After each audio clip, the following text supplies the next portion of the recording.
Headlines. Presented by Celsius Energy Drinks. Patriots produced their biggest blowout win in almost 3 years yesterday as they beat Carolina 42-13 to improve to 2-2 on the season. Drake May threw a pair of touchdown passes and ran for a third score to lead the offense. Yeah, just proud of the guys. I thought they played hard. We want to get back to shoot our fundamentals and back to kind of establishing our identity. I felt like we did that, and I felt like we didn't hurt ourselves. A few penalties that we would like to have back, and obviously some 3-and-outs that we could have done a better job on first down. But I think we're proud of the defense. They put us in great spots. Marcus Jones, can't say enough about him. Shoot, he's played the best in the game at it. I feel it was a full team effort and proud of the guys. Marcus Jones added an 87-yard punt return for a score as well. The 42 points is the most the Patriots have scored in one game since a 50-10 win over Jacksonville in the second to last week of the 2021 season. They visit Buffalo on Sunday night. The Bills are 4-0. They beat New Orleans yesterday 31-19. As for the Red Sox, they finished their regular season with a 4-3 win over Detroit at Fenway Park. As a result, they're the second wild card in the American League and the 5 seed in the playoffs. They visit the Yankees in a best-of-3 series tomorrow, Wednesday, and Thursday night at 6:08 p.m. Garrett Crochet will start Game 1. The other first-round series have Detroit at Cleveland, San Diego at the Cubs, and Cincinnati at the Dodgers. Bruins continue their preseason tonight at home against Philadelphia. Bees just beat the Flyers in their own building on Saturday night. Ryan Johnston and Bob Beers have the call at 7 here on 98.5 The Sports Hub. And despite a huge comeback in singles play yesterday, the U.S. still lost the Ryder Cup to the Europeans at Bethpage Black 15-13. Sports Hub headlines are brought to you by Catches Law. At Catches, they specialize in helping those who have been injured not only from a one-time incident, but from a lifetime of hard work and labor. Does this sound like you? Visit CatchesLaw.com. I'm John Wallach on Boston's Home for Sports, 98.5 The Sports Hub. Your next update at 6:30. No matter where you go, you're always connected to Boston sports with the 98.5 The Sports Hub app. Download it wherever you get your apps today. Ladies and gentlemen, I need all of you to stop what you're doing and listen. Toucher. They love the show. In fact, they said, Fred, you're the best. And Hardy. Who's Taylor the originator? On 98.5. Hello. Hey there. Aloha. Bonjour. How are we doing? What? I'm an animal. Can we use this for the radio? No, Nick, with your drinking at noon on Mondays. Well, I tell her the truth, I miss booty. That problem is too large for the starch. You know how I feel about clowns on morning shows? Yeah. I'm just saying, hello. Toucher and Hardy. Watch Daddy and Uncle Freddie. Knocking back 25 glasses of soda. Fun. On 98.5 The Sports Hub. Let's go.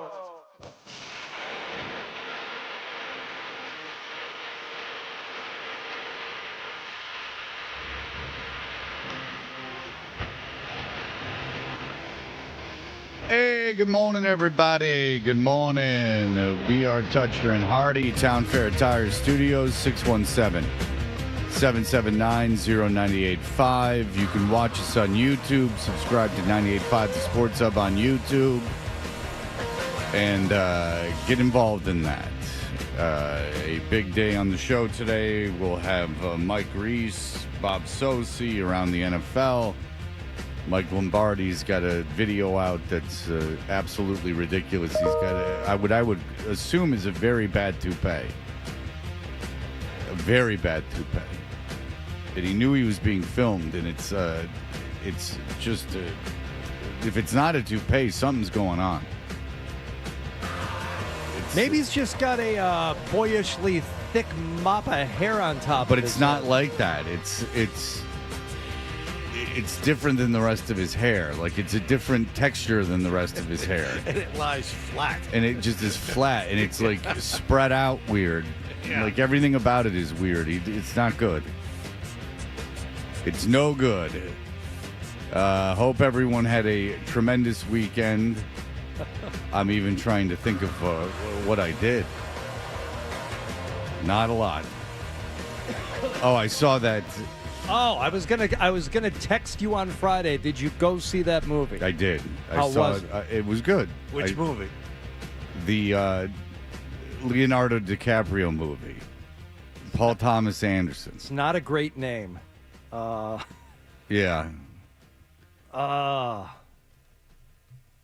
Something's happening. Everything's bad. What the hell's the name of the movie? One battle after another. Yeah, one battle after another. It's 3 hours long. Ugh. But it wasn't bad. You got to see it in the theater, though, because it's 3 hours long. There's no way there's no way in this day of the algorithm that you're going to be able to sit at home. At least if you're anything like me. Yeah. You're going to be forced to, you got to be forced to be in a crowded theater where you can't look at your phone because you'll distract other people. That's the way that I look at it. Yeah. You got to be able to focus on what's going on. How many 3-hour movies have you guys been to in your life? Like at the theater? At the theater. Oh, not many. Well, the last one I left, and that was Babylon. And I think there were 45 minutes left in that movie. And I stood up and I said to Marcy, I'm all done. And she said, really? I said, yep. I said, you can stay, but I'm leaving. I don't care if I'm interrupting anyone else pretending to enjoy this piece of crap. Were you in the middle of a row? Do you have to walk over like 7 people to do that? No, but there were other people in the movie, and I'm like, I'm out. I'm not sitting here for any more of this. Well, it wouldn't distract you. I mean, you got to be able to go 3-hour movie, go to the bathroom. I mean, they don't know you're leaving the movie. Yeah. Pulp Fiction. I've sat through that one. Was that 3? That's probably pretty close to 3. Titanic. Saw that in the theater. You know, I've never seen Titanic, and I don't want to spoil it for you, but it's good. Because that was such a phenomenon. I was working at Borders Books at the time. Oh, okay. A job that I didn't show up to for 2 months, and I got an answering machine message 2 months later saying, "Hey, Fred, we've been putting you on the schedule. You planning to coming in?" For 2 months, they had been putting me on the schedule. I hadn't been showing up. That's cute. And they were still willing to take me back. That was a job that I had where there were people that worked there that were snobby, that had, like master's degrees in the most inane garbage, like just the most useless crap. And they worked at Borders, and they were like my age now. And they were snobby and like dicks. Like, it was just terrible. It was a terrible place to work, but they loved working there. And now I like Borders. I don't even know if it's around anymore. But I like the big bookstores. I like them better than independent bookstores, as much as I'd hate to say it, and I don't want to add. Adam likes his library, so, I don't want to upset him. But like a big-ass bookstore, that's like a feast of the senses. But everyone was making such a big deal about that movie. I refused to go see it. Well, I remember the circumstances that I saw it. My friend Steve and I were both, we were dating girls who were friends, and they both wanted to see it. We said, okay, well, apparently this is what we're going to have to do to have sex with them. To do the other stuff, yeah. Right. I saw Mystery Alaska at that time. I remember seeing a movie because I so rarely went to the movies. Like, me and my roommate went to see Mystery Alaska, and I can't remember why. I like that movie. I liked it too. Yeah. But I don't. But why? Of all the movies, like over the course of I probably saw 2 movies in the theater over the course of 5 years, 6 years. Why was that one of them? Yeah. And why do I vividly? I guess because I never went to the movies, but I vividly. And we didn't drink before it, so I suppose that was a big deal at the time. Yeah. But I remember vividly going to see that movie. Okay. More recently, just looking at these online, I did see Avatar: The Way of Water. I never saw that. I've never seen it. Good? Okay, so the first one is whatever. Yeah. My son wanted to see the second one. Right. And we went to it. This is a perfectly acceptable way to spend 3 hours. That was another thing everyone was so enamored by that I went. Sometimes I got to push back. No, I didn't see the movie either. I really didn't see the movie either because a lot of my friends went and saw it. I'm like, they were like, you got to see it. They completely reinvented things. No, I don't need to see this. I didn't go. Yeah, there's sometimes that when everyone's going to something and it doesn't pass the smell test, then I just think that everyone's being lemmings and doing the same thing. See, it's a coin flip for me. Like, for instance, I went and saw Oppenheimer. And Oppenheimer is exactly 3 hours long. And it's a movie that you have to go and focus for 3 hours. There's no downtime. You need to pay attention to every detail. And it was a beating. So after it was Oppenheimer went hand in hand with Barbie. So that was like a co-phenomenon. Like Yeah. I would have seen Oppenheimer. I saw Barbie because of my daughter, but I would have seen Oppenheimer because it didn't get to the part, like the point of Titanic or Avatar. Titanic is arguably, in my adult life, the biggest phenomenon of a film. And it was bigger than Barbie, right? Oh, yeah. Oh, much bigger. Yeah, so Much bigger. I don't even know if a movie would ever be like that again. Might be the highest grossing. Well, who knows anymore? It was like Avatar for a while. I don't get Avatar. I just don't understand it. I don't know why anyone would want to see it. Do you count any of the last couple of Marvel movies were really Avengers movie were really long, like close to 3 No, hours. I'm talking about just phenomenons, Oh, okay. like that they took over culture. Like there was this, like everyone saw it. You know what I'm saying? Like Yeah. Thriller. No, I got it. Was the album that everyone had, and I refused to get it. I get it. Yeah. There are certain things. Now, like if it was like The Godfather or something, and people were like, "This is this incredible piece of art," then I'm more apt to go see it. But just some movie, Titanic with dumb Celine Dion, I didn't want to see it. Okay, do you want adjusted for inflation? Yeah, of Okay. course. Top grossing movies of all time.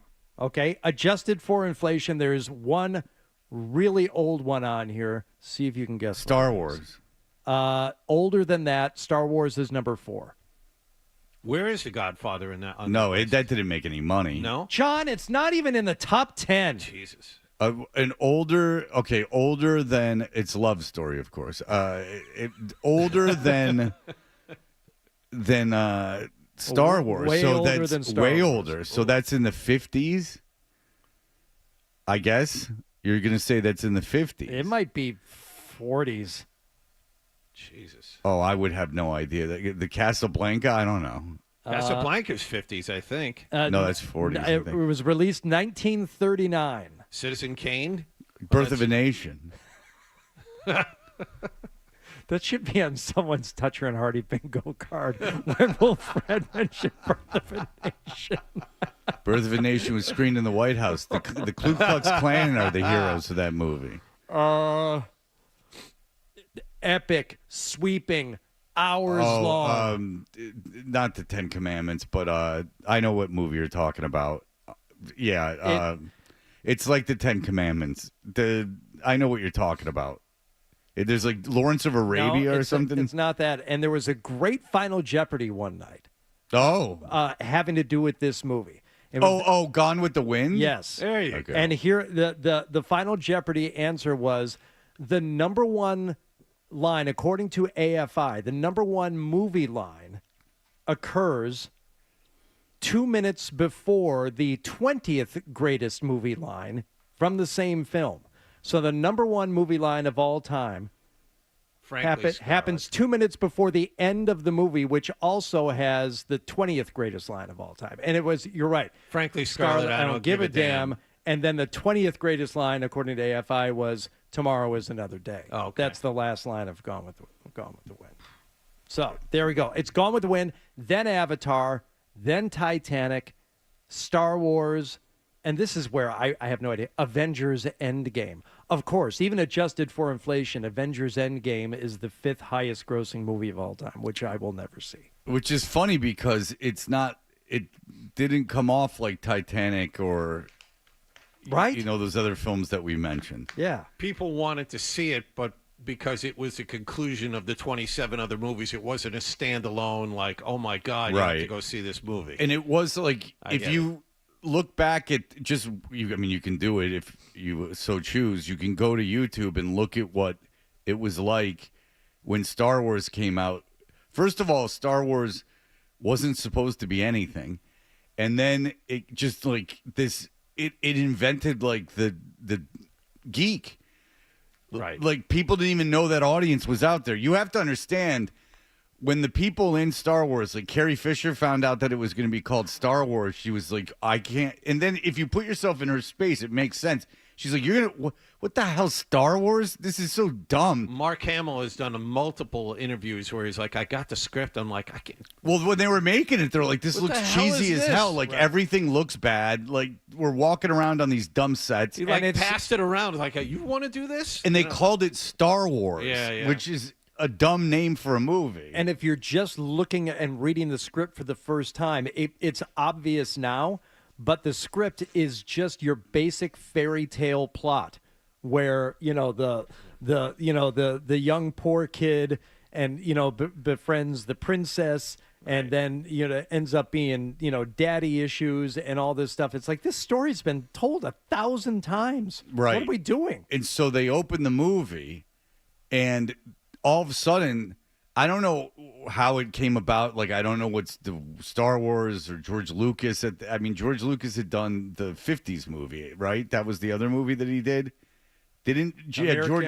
American Graffiti. Graffiti, sorry. I think George Lucas did American Graffiti. I've never seen it. And in that, I have. Harrison Ford. And Harrison Ford was in it, and I Yeah. think that's why George Lucas cast him in Star Wars.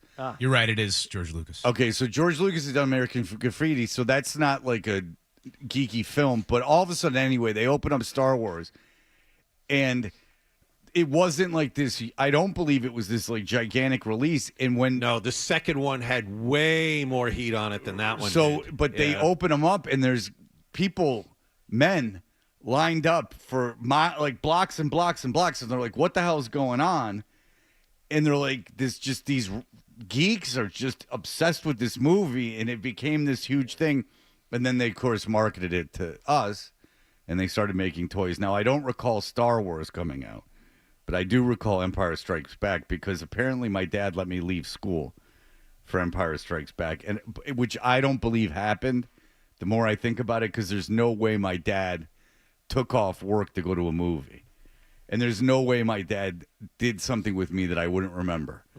I remember like the thing. My dad took me to Kmart one time and let me get a toy. I remember. Did you see? I get this. This is like so crazy now, because I know we have like a lot of like young dads who listen to the show who just, probably had a different childhood than we did, and we're all like the same type of father now doing stuff. So it might sound crazy to them, but I too remember that one time my dad took me to a Tigers game. Once. I mean, it literally was one time. Oh, I think I only went to one or two Tigers games with my dad. And you know what? My ex-wife's dad just died. And I was talking to her yesterday because she's like, it's her dad. And, she's having these, regrets or like, stuff like that happens when someone dies. I mean, I didn't even care about him either way, really. And it is weird when someone dies, like they're not around anymore. And I was telling her, I'm like, their dads grew up in the Great Depression and World War II. Like most of them fought in World War II. Then they're born. Then they got to deal with those dads, and they got Nam and stuff. We're the first generation that's like that didn't have a war. So I think that the whole idea, I mean, if you grew up in the Great Depression and then had to go to World War II and you somehow survived that, I can see that you're not going to be the most, that you're just like, get over it, kid. Like, Yeah. I didn't have anything. Like, anything that I do is a vast improvement of my life when I was a kid. And before anyone starts emailing in and saying, yes, there have been wars, but there wasn't a draft. There wasn't like any way, Well, if someone... Yes, a draft where it was expected when you were 18 the entire country, to go. that's all that's going on is the war. Right. Yes. It was. You want to get people. You want to get young people against the government again. Have a draft. I mean, that's a one-way ticket. If you think all these young kids that are like super into whatever, you want to spin them around real quick, have a draft. But and then all of a sudden, everyone goes, wait a second, I don't like this at all. Maybe we should start moving to Haight-Ashbury and doing something about this. All these pro-establishment teens. I'm like, who are you? Well, yeah, you want to fix that real quick, have a war, like where there's a draft. No, but of course, there's been wars. There's constantly wars. There's constantly people in the military. I'm talking about non-voluntary military Yes. involvement. Yes. Obviously. Jesus Christ, if you can't put 2 and 2 together with that, I don't know what to tell you. But you're probably right. There probably were people firing up emails. Yeah, I don't want to look at them. But that's cognitive dissonance. That's just not reading between the lines. I apologize. There wasn't a war where there was a draft. And so I think that when that's your life and you get a generation of dads coming out of that, things are just different. People are, just a little bit different. So our Generation X, we didn't have any wars that we were drafted into. And then this new generation grew up with the internet and everything else that was stupid. So who knows what's going to happen? And they're live by an algorithm. So that should be interesting too. They're just getting fed what you're getting fed, and then that's what it is. And that becomes your reality.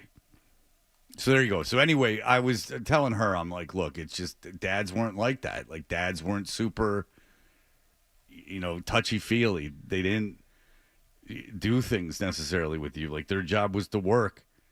And they felt if they were working and they were giving all their money to the family, that's, what else do you want me to do?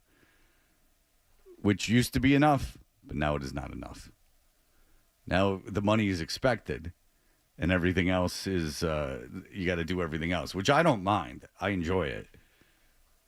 But I'm certainly a much different father than my father was. My father wasn't a bad dad. He just wasn't Right. super My dad involved. wasn't a bad dad. It's just I only saw him briefly in the morning, briefly at night. He was always wearing a suit, except when he, on the weekends when he wore the same jeans and T-shirt. And then that, there was stuff around the house. During the week, I didn't see him. I only saw my dad in this. You laugh. It's absolutely true. 99% of the time I saw my dad, he was in his underwear or a bathrobe. Because I didn't see him in the morning, and I didn't see him at night. And if I saw him at night, because he would work for like 12 hours, or he'd be out of town, and then when he came home, he'd just be in his underwear because it was like time to smoke and drink in bed. That was what time it was. And he kept you out of the room by poo stains on the sheets. That kept you out of the room. He kind of marked his territory. Is that what it was? He was marking. He would his just territory? have cans with like ashes in it, and it was like his room was so gross. My mom got out of there lickety split. They sleep in the same bed now, but back then, she got out of there as quick as possible. Yeah. And then when cable came out, he started blaring CNBC when he went to sleep. Ooh. So he would have just to drown out the thoughts in his head.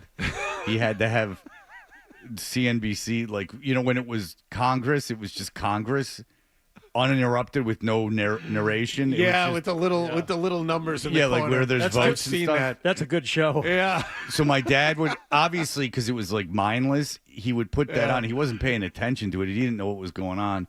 And he would just turn it up like as loud as it would go because he had all these obsessive thoughts about work. He was worried about work. So he would just turn it up as loud as it went. That's right. Nevada voted in favor. Yeah. And then a friend would come over and I'd hear thump, thump, thump. And I'd be like, Dad, like Migdal's here.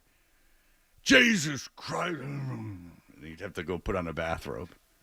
Underwear, too, if I remember correctly. He usually had tighty whities on that sagged a lot, but he could, in a pinch, he'd have the bathrobe on but open, and then I could see his penis and balls. Huh.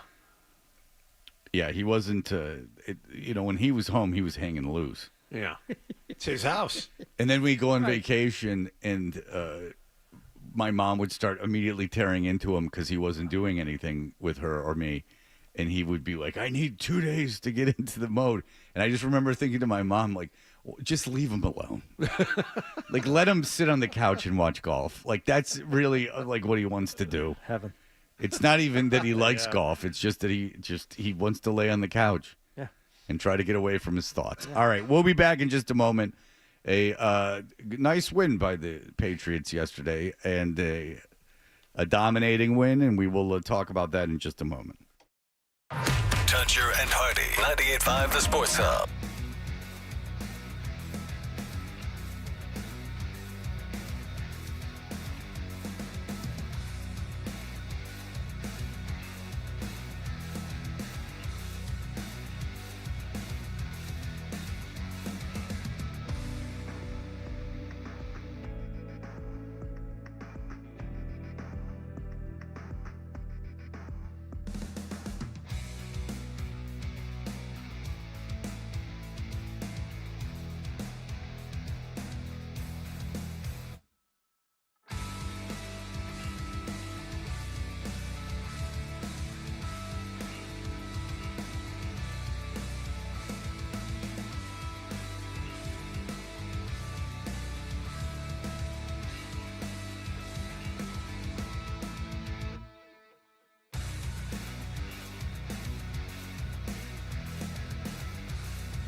last night.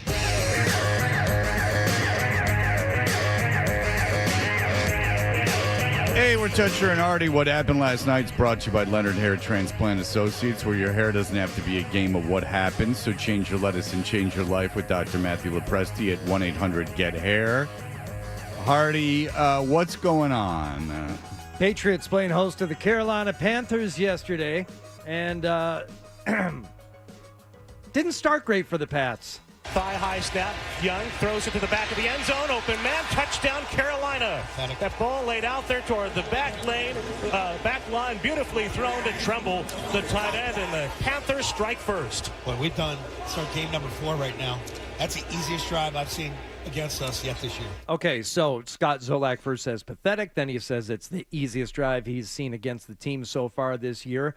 Was it the opening drive for the Carolina Panthers, John? Yes. Yeah, because that's what happens in the NFL. The opening drive, these teams look like they're all world. They script the plays. That was clearly a scripted drive, and the Patriots were not ready. Right. And so, spoiler alert, the Patriots would go on to score 42 unanswered after that. So as good as they look, as pathetic as it was, you can tell. I'm almost going to stop watching opening drives of all these games because it has nothing to do with what happens for the rest of the game. Well, I mean, you can say that because of the way that it went yesterday, but you play, as you've seen, if you play a good team and you let them get up a touchdown early, I mean, that's not good.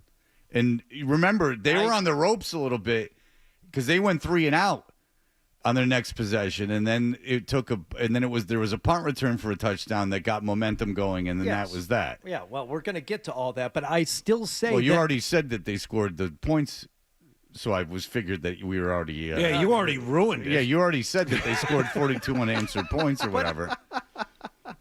But bad teams score touchdowns on their opening drive. That's why I say the opening drive has very little to do with what these teams are really about and what the game is going to look like. Well, but if you play Buffalo, when you play Buffalo next week, if they score on their opening drive, that's not good. I think I would fully expect it. I think it's more of a statement if you get a stop on the opening drive, but just because a team scores on their opening drive, they all do.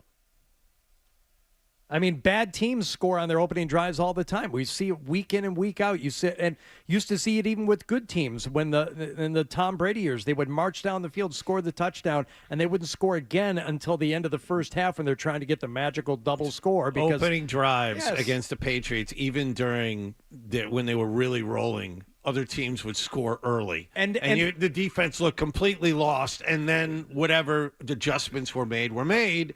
And they shut them down. It's very true. I'm not arguing that. I'm just saying it's a bad habit to get into. I don't know what you do to stop the habit. These teams just can't seem to have an answer to that scripted 8-10 play opening drive. It's just teams will march down the field on virtually anyone. Yes, Marcus Jones on a punt return for the Patriots. Got them on the board. Right-footed kick, sky high to the near side. Jones ambles over, under it after 13, starts back to his right, escapes, and then carries back near side 20. He's going to lay into the 30, along the sideline 40, to midfield. Marcus Jones with the convoy. Cuts it right to the 40, to the 30, to the 20, to the 10, to the end zone. Touchdown, Patriots! Kid's electric. Yes.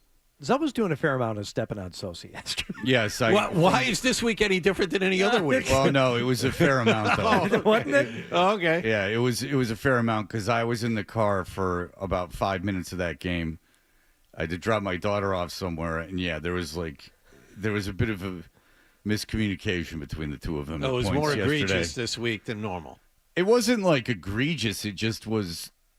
When Socci was talking, they just didn't seem to have a rhythm going because probably there was so much scoring they didn't know.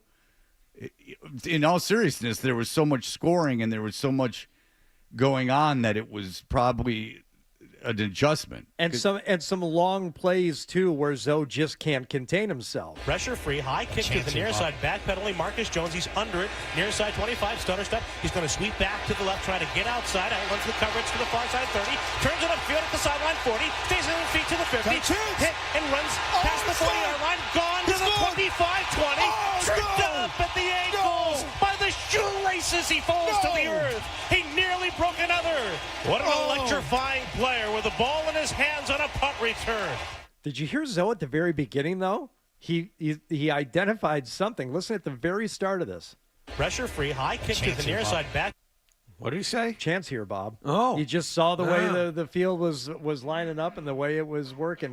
Mike Vrabel after the game. It's just a natural skill. That's hard to teach. I mean, it's hard to teach with all those bodies and traffic and catching it first and making great decisions with it. Yes. So Marcus Jones there with 2 great returns yesterday. The first for the touchdown got the Pats on the board 7-6. Did he hand the ball to his woman in the stands and give her a smooch after he ran it back? No, that's only in Detroit, baby. Yeah, because that was something.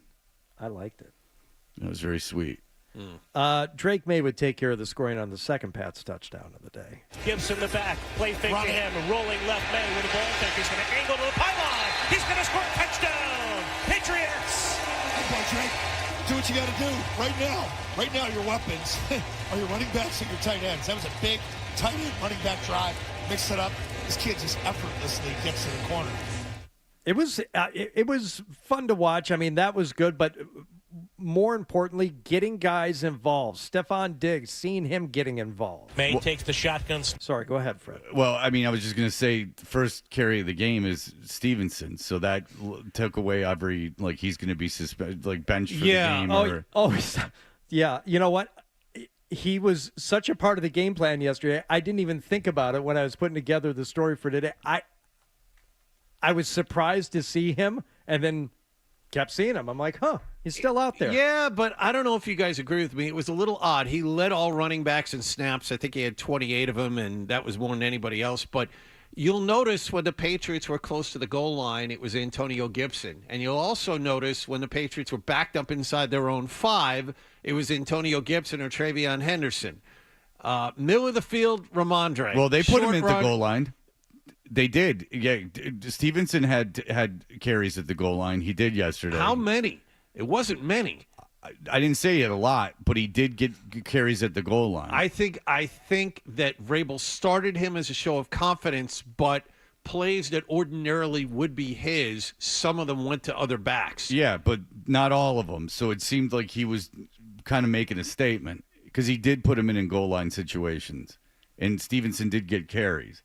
So, because I was paying attention to that. More touches than anyone else on offense. He did. He had more touches, but what I'm saying is, especially on that first drive, he got the first carry. He was in for the bulk of it, but I think the snaps were more spread out as the game went along. So you're saying his punishment was we're not going to give you as many opportunities to score a touchdown? I think Vrabel was liberal in giving Gibson especially more chances yesterday. Yes. Even though I'm looking at it, he only had 9 snaps, but he did score a touchdown. He had more chances when the Patriots were backed up. Look, he doesn't fully trust Ramondre yet. He trusted him enough to have him be out there. Obviously, there was no punishment, but I think in certain situations that Ramondre would normally be in, he gave it to the other backs. It wasn't nearly you're reading into it way more than I did because Stevenson last week Travion Henderson touched the ball more than anyone else. That wasn't the case this week.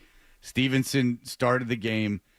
Then he wasn't in goal line situations, so I think that maybe not as much, but I think Vrabel was making a direct statement that he was sticking with Stevenson. So, and it worked out yesterday, but we'll see. I mean, he won a game without fumbling, but you want to know what the fans are thinking?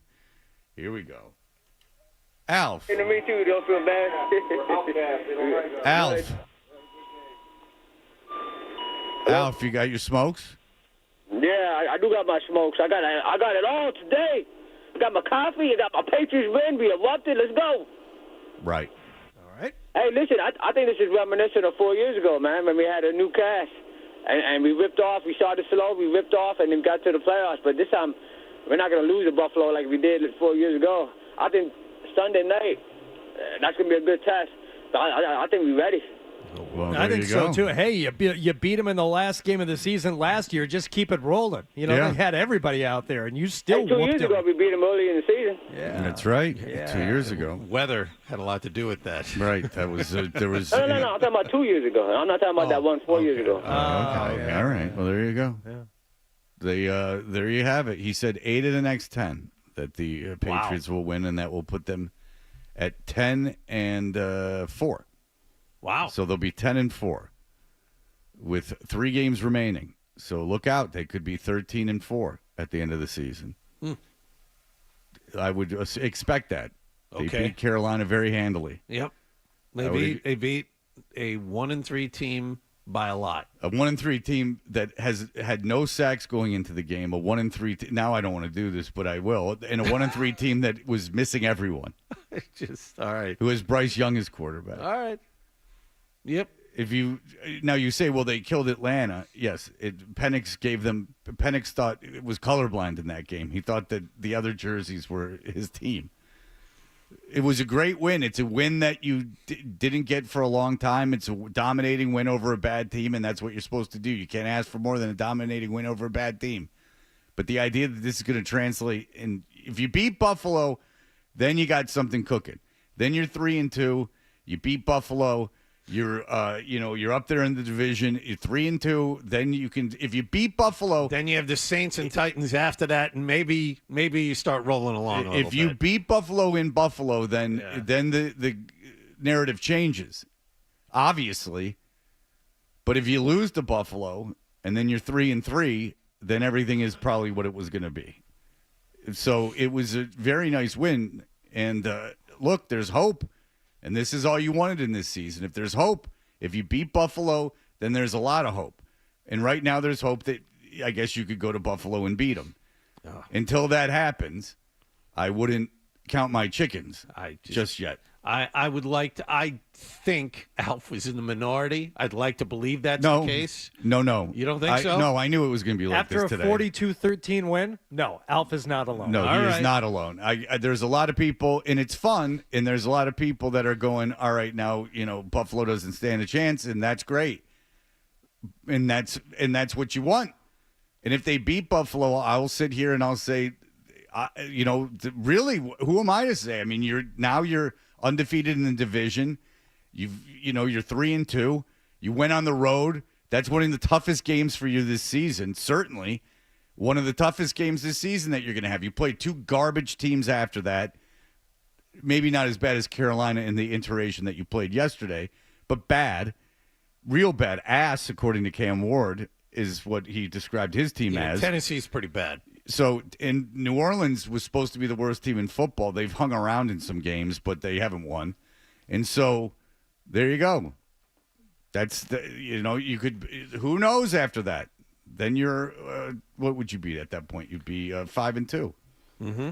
And you'd be probably number 1 in the AFC East with the tiebreaker. So there you have it. Everyone would enjoy it. All right, we'll be back in just a moment. Here are the headlines. Essential Sports Hub headline presented by Celsius Energy Drinks. Patriots are now 2-2 on the season after an easy win over Carolina, 42-13 in Foxborough. Drake made 2 touchdown passes and a touchdown run. Patriots visit 4-0 Buffalo on Sunday night. Red Sox wrapped up their regular season with a 4-3 win over Detroit at Fenway Park. Sox are the 5 seed in the American League playoffs. They visit the Yankees for a best-of-3 series, all 3 games at Yankee Stadium, starting tomorrow night at 6:08 p.m. Garrett Crochet will start, and the Bruins are 2-1 in preseason play. They play Philadelphia tonight at TD Garden. Ryan Johnston and Bob Beers have the call at 7 here on 98.5 The Sports Hub. Sports Hub headlines are powered by Joyce Cooling and Heating in Nashua. Time to schedule your heating tune-up to avoid surprise breakdowns. Plus, save up to $4,000 or $4,400 rather in rebates and tax credits on new Lennox systems. Schedule at joycecool.com, celebrating 30 years. I'm John Wallach on Boston's Home for Sports, 98.5 The Sports Hub. Your next update at 7 o'clock. Stay tuned for more Toucher and Hardy on the Sports Hub.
the story. And the same opinions. Boring. And he's back with Fred on the Sports Hub. And hello again, everyone. A very pleasant good afternoon. Right-footed kick, sky high to the near side. Starts back to his right, escapes on the sideline 40. To midfield, Marcus Jones with the convo. To the 20, to the 10, to the end zone. Touchdown, Patriots. Kid's electric. Gibson the back, play fake to him. Rolling left May with a ball fake. He's going to angle to the pylon. Do what you got to do right now. Right now. The handoff to Henderson, hops to his right, driving forward, diving to the goal line and beyond. Touchdown, Patriots. Rolling to his left, looking downfield. He's going to dump it off for Hunter Henry. Running room to the 20, 15, 10, 5 to the end zone. Touchdown. Matt Collins across the middle of the end zone. And a quick hitter. And the Patriots add to the lead. Everybody hits today. Quarterback try to become. I try to do it my whole career. Kind of spread it around and give guys that can make plays. All right, so we're Toucher and Hardy. Donovan, go ahead, Donovan. Hey, Fred, I was just wondering, do you think are there any moral victories in Buffalo this week, Yes. if they do lose? Because my mindset is here. If the team wins 5 to 6 games, it's a bad year. If they win at least 8, you're looking like Detroit did at least 4 or 5 years ago when they got Dan Campbell. They played good teams tough.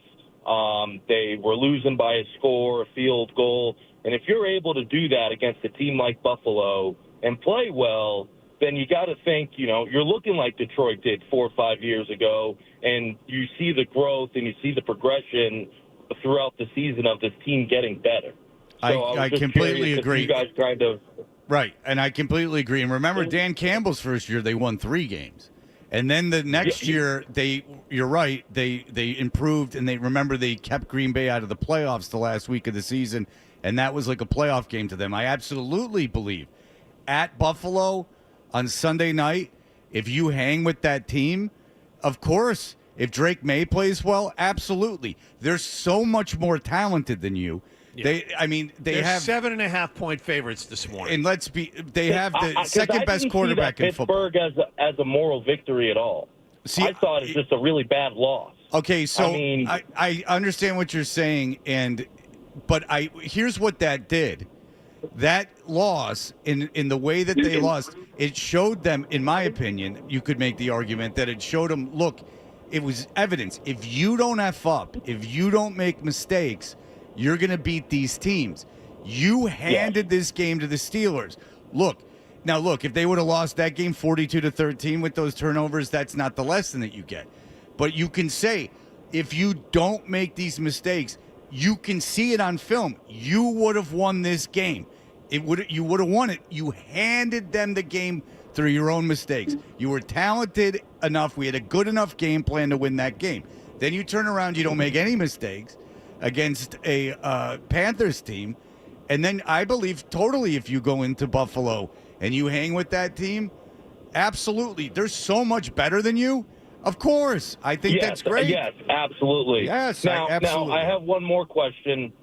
Is there another team that you could say, because after that, who do you have? You have the Titans, and I can't remember the Saints, other Titans, team. Browns, Falcons, and then you're at the Buccaneers, which you're not going to win. So you should win those 4 games, and if you play well against Tampa, then you're seeing a big difference in this team, and you're looking at easily hitting that 6-win mark to 8-win mark, no problem. I'm not an idiot like McCone who is dying on this 11-win team. I mean, it's an ass. I listen to you guys all day long. I had 98.5 in my ear all day long. And to hear them say, they got to win 11, and whoever's in the back with them too is like, well, if they don't win 9 games, it's a failure. No, absolutely not. You have to see progression. You have to see the progression. There's a story being written here, and if you wait the time, by the end of the year, we'll see the book, fulfilled, and they'll be where they want to be. Yeah, and look, the Chargers lost to a Giants team without Malik Neighbors and a rookie quarterback starting. So, no game is a guarantee. I was just going to get to that. He was like, the caller just said they should win those 4 games. This is still a very young team. They still make a lot of mistakes. There's going to be at least one of those games he just mentioned where they don't show up. Oh, yeah. They trip over themselves, they fall down, and they lose. It's going to happen. I'll tell you this. Far from perfect. And one quick thing, this is the most hope this team has given the fan base since the end of Mac Jones's rookie season.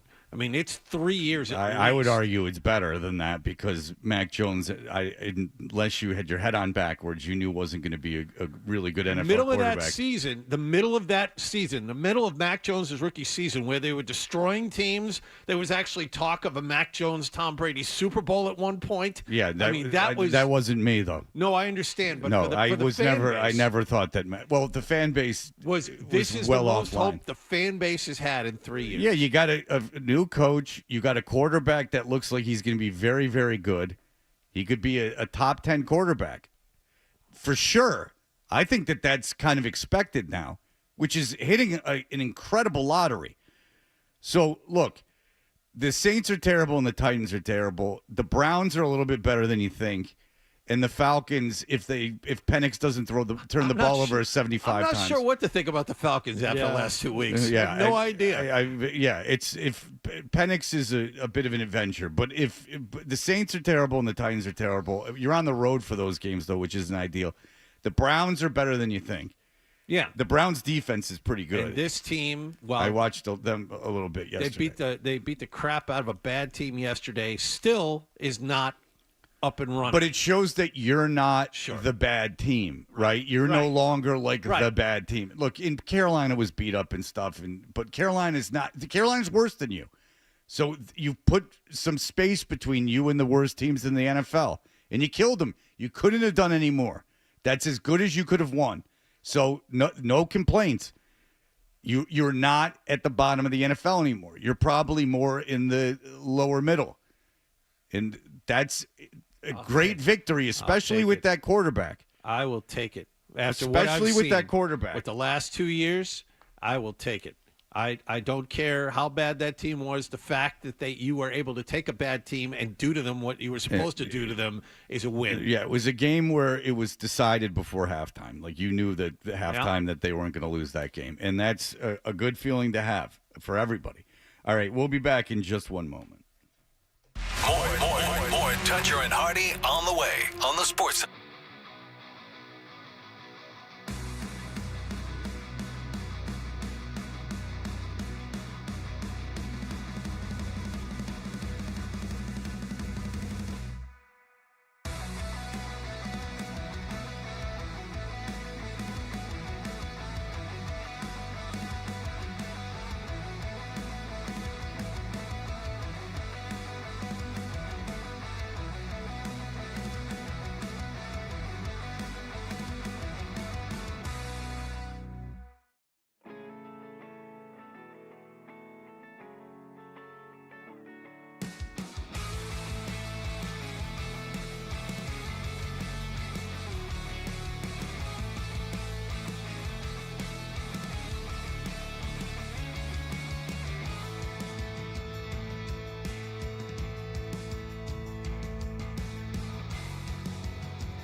Sports Hub headlines. Presented by Celsius Energy Drinks. Patriots are 2-2 on the season after a 42-13 win over Carolina in Foxborough yesterday. Drake May, 14 of 17 passing for 203 yards and touchdowns to Hunter Henry and Mac Hollins. He added a TD run as well, and Marcus Jones chipped in with an 87-yard punt return for a score. Next up for the Patriots, a real test. They visit Buffalo Sunday night. The Bills beat New Orleans yesterday 31-19.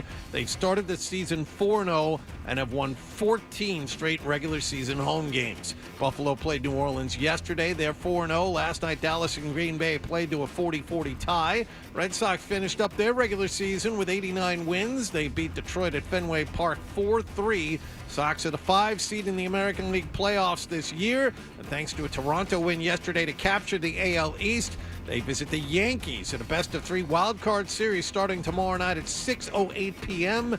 Catcher Carlos Narvaez can't wait. No, it's gonna be awesome. It's gonna be awesome, especially Yankees Boston. It's gonna be awesome every time of the year, and now even more. You know what I mean?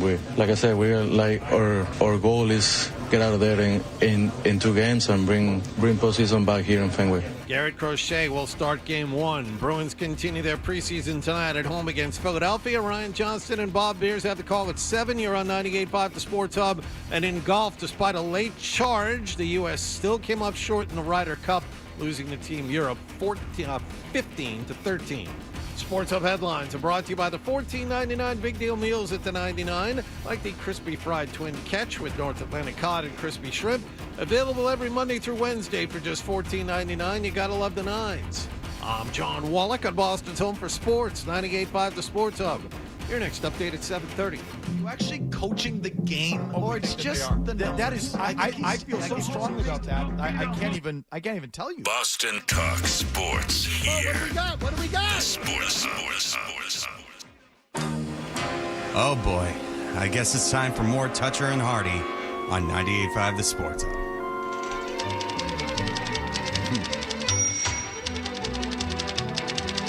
Oh, why are we playing this? I'll tell you. We are Toucher and Hardy, Town Fair Tires Studios, 617-779-0985. You can watch us on YouTube, and if you're listening to this on a podcast, you can watch us on YouTube at any time and see the show in video form. North Carolina had this weekend off. I was at the BC game on Saturday. I saw many listeners. And I walked there and I walked back. I walked with a friend of mine and I walked back with a couple of friends of mine. And I did not stay for the end. Oh, Jesus. There were like Cal fans there. And I'll tell you what. The Cal fans made the BC people look like it was the Playboy Mansion. We were sitting on the Playboy Mansion grounds and they had let some bridge trolls in. I'll tell you, those Cal fans... Not an attractive bunch. Surprising. They were, so we have 6 seats, and there's 4, and then there's 2 in front. And the guy, one of the guys moved, so there was like no one in those 2 seats in front. And these 3 kids, I would guess they're around like 24. They sit in the seats, and they go, "Can we sit here?" We're Cal fans. I go, "Yeah, I don't care. You can sit." So they sit in front of us. There's 3 of them sitting in 2, because it's a bleacher, and they're sitting in 2 seats. They're, so I'm with 2 other guys who've had their histories, and the kids have McGillicuddy's nips of McGillicuddy's, okay. And we're like, okay, and a kid takes a sip of the McGillicuddy, and he's like, "Woo." Sip of a nip? A sip of a nip. That's A. You're on the same page. And another guy hands him a lemonade, and he goes, "This is a chaser." Oh, there you go. He was chasing McGillicuddy's, not getting a nip of McGillicuddy's. That's the whole point of McGillicuddy's. You don't sip McGillicuddy's. McGillicuddy's is like 100% sugar, 10% alcohol. That's meant to be jammed down your throat. First of all, a nip is to be thrown down your throat or put in an airplane glass. That's what a nip is to hide. Give me a nip of peach schnapps, but I need a 7-Up right away. And I'm just going to nurse this thing throughout the first half. It would have annoyed anyone sitting behind them. I almost said something. Then the guy goes, if your daughter wanted to play rugby or cheerlead, what would you want her to do? And I'm like, cheerlead. And he's like, but then she'd have sex with the football team. And I'm like, get back to your sipping your McGillicuddies. Effing dork. Frickin' child. Oh, my God. These are the people that sat for how long? How long were they in front of you for? When did they? They got in there like the minute of the first quarter. But, I mean, they were such dorks. Like, the kid wasn't even being, like, offensive. Like, he was just such a dork. Like, they were... You know, they were from somewhere where rugby's a deal. I find sipping the nip to be offensive. I mean, I know you're talking about a different type of offending you, but no, that didn't offend me. I would be offended by that. If they knew my daughter or something and they were talking that way, then it would offend me. Drink it. Yeah, well, I mean, sipping a nip. And by the way, what good is one nip of Dr. McGillicuddy is going to do you? It's not going to do anything. It's just going to cause more problems. One nip. One nip is a problem. Yeah, exactly. Then you've got the engine going. Yeah, why don't you give me one one key bump while you're at it, and then just put it away for the rest of the day? No, thank you. I think I haven't drank in 2.5 years. I think if you gave me a full, I don't even know if they sell them in fifths, but if you gave me a fifth of Dr. McGillicuddy's and you gave me a half an hour to drink it, I think that I could get on the air and you wouldn't know that I drank. Let's try it. No, I'm not going to try it, of course. Let's do it. What do we got scheduled for Thursday? Let's do the 8 o'clock segment on Wednesday. Let's just blow this whole thing to bits. Fred Relapse is on air. But I tell you, I think every one of us wanted to take the McGillicuddy's from the kid and just go see. I poured in my ear. Same thing. Yeah, exactly. I'm telling you. I could chug it. Anyone could. It's mint syrup. Like, it doesn't exist anywhere but Boston either, to my knowledge. I don't see it in other places. But, I mean, McGillicuddy's is designed to drink down your gullet. It's awful. And believe me, when you're hiding alcohol, McGillicuddy's is like a big hiding alcohol, like Fireball and McGillicuddy's, because it's hard to drink. Unless you're super hardcore, it's hard to just down, nips of like Jack Daniels. That's like pretty hardcore. I couldn't do that. But McGillicuddy's, my God. I tell you what, you schedule just 1 hour during a show. Bring in a fifth of whatever you want, Fred, right? You bring me an 8-ball and a video poker machine. And we'll give John 25 glasses of soda. Sure. And we'll just see how it goes. Now, I'm going to tell you my prediction right now. The first 20 minutes are going to be the best radio we've ever done. Fall book, too. This is great. Okay. Then I will become silent, and you won't hear from me. Right. Fred, you'll be able to keep going for a while, but will gradually become incoherent. John might have to carry the rest of the hour. And that's the real crime. Yeah, that wasn't McGillicuddy's. I got news for you. All right, so Mike Lombardi, this was sent to us by Bert Breer. He's got an Instagram page because he's got to connect with the kids. Sure. And it's funny because there's comments under this video, and they're like, go back to Visin. V-S-I-N. Yeah. Which is seen in Las Vegas. Yeah, so he was part of some empire. I mean, Mike Lombardi. That's a gambling, right, Hardy? It's a gambling network in Vegas. I think it's Brent Musburger's. Yeah. So, I mean, he had all the riches of the Visin network, apparently. But this is what he did, buying time for Belichick to give him another job. But he's making $1 million. Yeah, for 20 years he worked for the Visin network. And I have a feeling that these two things don't line up. I'd rather not make the $1 million and have a career for 20 years than sit around kissing a guy's ass for free. But anyway, Mike Lombardi is making these videos. Now, first of all, if you go to it, it seems it's an obvious toupee and a very bad one, which immediately makes you question his judgment. If it's not a toupee, then I don't know why he styled his hair in a fashion where it's strands right over, like kind of like fanned over his forehead, and he's sitting in front of a typewriter, and he's got it's not a real legal size piece of paper. It's a thin strip of paper that has UNC at the top. This is their game plan to lose to Clemson by 45 points on Saturday. But Clemson's not good. Clemson's got 4 first-round picks on that team. They're going to destroy North Carolina. All right, so I can't imagine spirits are high there right now. And by the way, Steve or Brian Belichick will just take over for Bill, no question. They'll just let that happen. That whole succession plan at UNC, I think, is out the window. Hold on a second. Before we bring in another coach, why don't we just keep this going? Yeah, remember that whole notion that he was going to hand it over to his kids? I think that's a quaint notion. I think you will not see a Belichick in Chapel Hill for the rest of our lives. All right, so here we go. Here is Mike Lombardi. This is obviously an Instagram to keep the kids involved. You know, you're thinking about going to North Carolina. Let's see who the GM of the 33rd NFL team is up to. So I'm just working on my to-do list, but Yeah, because, you know, when one sits in front of the typewriter to do something big, you got to type out your to-do list. This is some exercise. You're making a to-do list only for yourself. A to-do list, you idiot. How about a to-do list? How about a pen? Pick up a scrap of paper. A to-do list.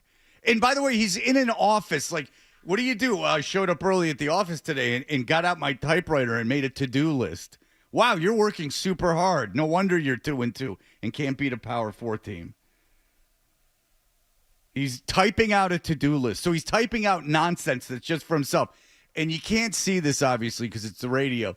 But on the video, it's not even lined up properly. Like, one letter is like quite a bit above another letter. Like, he can't even type right. It's all like if he was handing that in, the teacher would be like, what the hell is this crap? So I'm just working on my to-do list, but I do it on the typewriter because it forces me to slow down. So when you're doing your to-do list, you're just rifling through it, your own thought for your own head. You got to slow down. And by the way, why do you have to slow down on the typewriter? How is that any different than writing or typing on a keyboard? Because he types like Chachi with just his index fingers. Oh, yeah, that's how Ringo did it. That's how he drummed. The notion that this note to myself, I'm way too haphazard to do in any other form than the typewriter. No, we don't want any typos in that. It forces me, that no one else will see but me. It forces me to slow down. My brain is going so fast that it's impossible to. I gotta slow it down. It forces me to slow down. Which clown that we're gonna pull in the third quarter should we give $2 million to play quarterback for us? That's what he needs to know. What a disaster! What a piece! I told you 10 years before this. This was not going to work out. Mike Lombardi is an idiot. And he's an idiot that's such an idiot that he's combative about being an idiot. He's like an insufferable idiot. A nice, fun idiot is great. They're fun to be friends with. They're nice to have around. A stupid idiot that knows that he knows he's dumb. But this is all like that won't stop him from being pompous, though. Well, no, because that false arrogance, like that see-through posery arrogance, it's the same thing Belichick has. He, in fact, learned it from Belichick, it seems. So I'm just working on my to-do list, but I do it on the typewriter because it forces me to slow down. I have to think about what I want to write about, and the typewriter gives you that rhythm that you need to be able to slow your mind down. And why don't you just slow your mind down and meditate and know what you want to say? The typewriter is slowing you down? The hell are you talking about? Because he doesn't know how to type, like Artie said. Like he's but then what the hell difference is it? What the hell difference is it between a computer and a typewriter if you don't know how to type? You don't know how to type on a computer too. He's such an idiot. So I want to put and by the way, other than a to-do list, what are you typing out, you fool? If you're not going to be sitting there with your whiteout and your corrector tape, then it forces you to slow down. On a computer, you can just backspace delete. Is he telegramming these messages to people? Does he write notes on the typewriter and then fold them up and FedEx them so that people get them in 2 days? How the hell how is he getting information between people on the typewriter? This is just for him. This is his to-do list. Yes. Fred. Like, I'm just working on my to-do list. You have writers that insist on typewriters because it's like jazz, da-da-da-da. Yeah. But at least that's a manuscript that will be looked upon and corrected over and over and over again. His job is to get information out to people or react to things on the typewriter. So someone emails you and then you type out a note. He's such an idiot. And then you hand it to your secretary, and she walks it down the hall or drives to the Walmart to go tell him you want to pick up your toaster oven.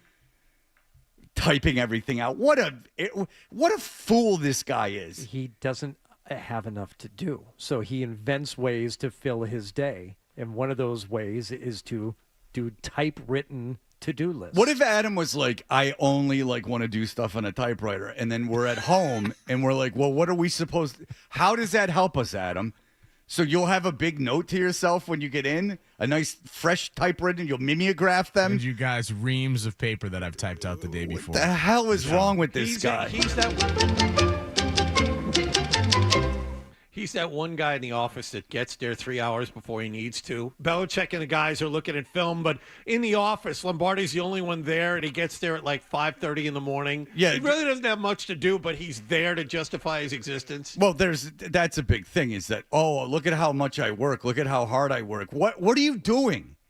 You're not doing anything. There's a bunch of people like that. Look at how hard I'm working. Look at how hard. I'll get out of here with how hard you're working. Work efficiently. Results. That's what I want. I don't care how long it takes you to do something. Oh, he does. Do it. It forces me to slow down. Right, which is the goal of every great entrepreneur is to slow down. Easy. Especially when writing notes to oneself. Get as least amount of things done as possible. Right. I think that he was driving into work and saw a typewriter on someone's trash and picked it up and thought he was going to put together some quasi-intellectual cool video. Mike Lombardi. Such a dick, too. Think you're going to make mistakes, right? And on a computer, you can delete the mistake. But sometimes the mistakes that you deleted have really powerful messages in them. What? Your misspellings have messages in them? What do you write? You put the N-word on there by accident and go whoops-a-daisies?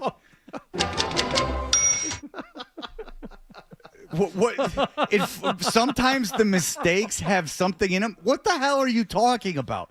Happy accidents, Fred. Yeah. On your to-do list? Yes. You can just delete. Yes. Bob Ross, that sumbitch. It's a happy accident. Happy accidents in your to-do list. Yeah. I've made a terrible mistake on this to-do list that only I will see. Heavens to Murgatroyds. I better get out the whiteout. Your to-do list could be in a page of doodles and in cartoons. You write a to-do list on the back of a placemat. Whoops. I got a little sticky thing of my toupee tape on my to-do list. That reminds me. Go to the wig shop. Yeah, that should be the first thing on your to-do list is rethink this toupee. Looking like Barney Rubble. He does. How about win football game? That may be Get out of better reach. players. That's out of reach. For the money that you got. Yeah. And so when I first started to write my first book, Oh, boy. Oh. His first book, which was fan fiction. It was Basic Instinct 2, Lombardi's toupee, where he uncrosses his legs and his toupee is there. It's a merkin. Yeah. I think that's right. That's right. Yeah. and so when I first started to write my first book, I studied a lot of writers. And a lot of them were using typewriters. And I worked for a guy named Ernie Accorsi in Cleveland, who was a former newspaper man, and he had a typewriter in his office. So, yeah, he had a typewriter in his office, so I got one too. He was a newspaper man. Well, he's studying, Fred. It's not like he's just going to jump into this thing because he had a good idea for a book. I'm going to study how people actually write the book. Yeah, I studied authors, and when I studied the authors, they had typewriters. That's how they wrote their book. That was their process. Yeah. How'd they write their book? Oh, typewriter. No, not actually typing the words, you idiot. The thought that went into it, the editing, the story idea, the important things. No. It's the actual putting the words on the paper that's the important part. That's the typewriter. See, you've never written a book, so you wouldn't know this. Lombardi knows this. The creative I'll tell you what, process. I'd have a much better book than Lombardi. If I sat down and write a book, I can tell you for one thing, it'd be better than Lombardi's book. You better get a typewriter.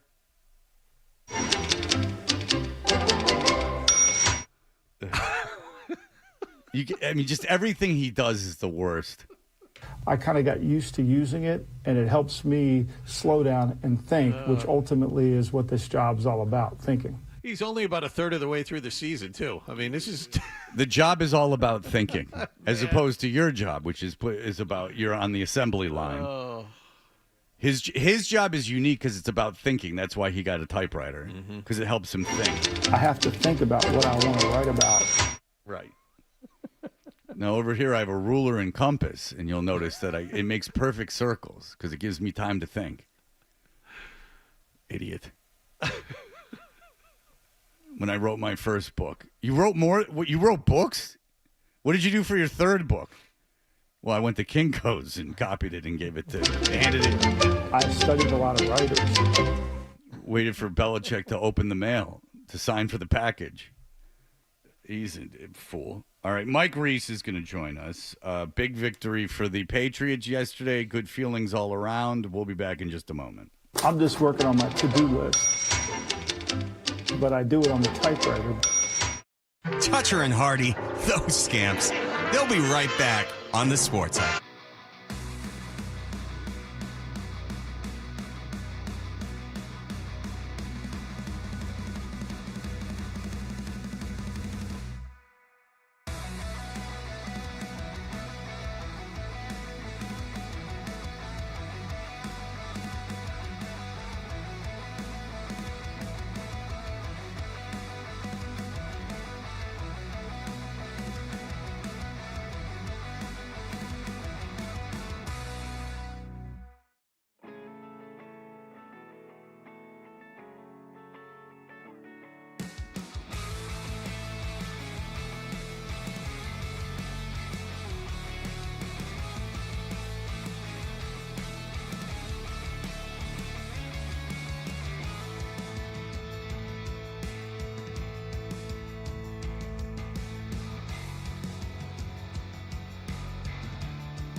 Seen it. You've never seen Niagara Falls? Never seen Niagara Falls. Parents never took me up there, even though it's a short drive from Pittsburgh.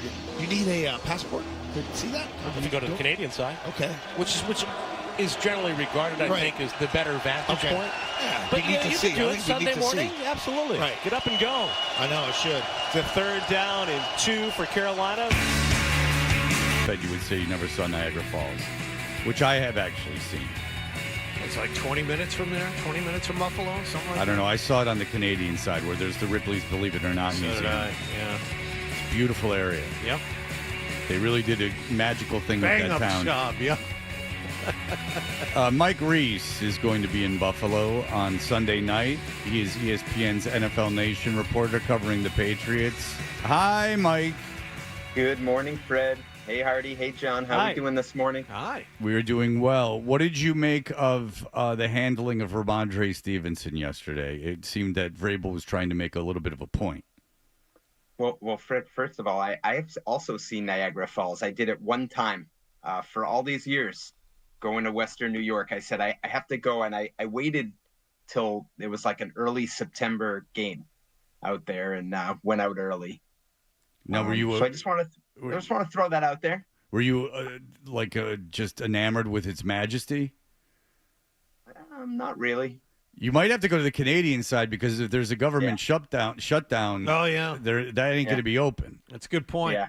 No, they'll close. And I'm not kidding either. Like, it will be closed. And usually Zolak rides with him to the stadium. Maybe Zolak will hitch a ride with Reese. The two of them can go together. Buddies. That's right.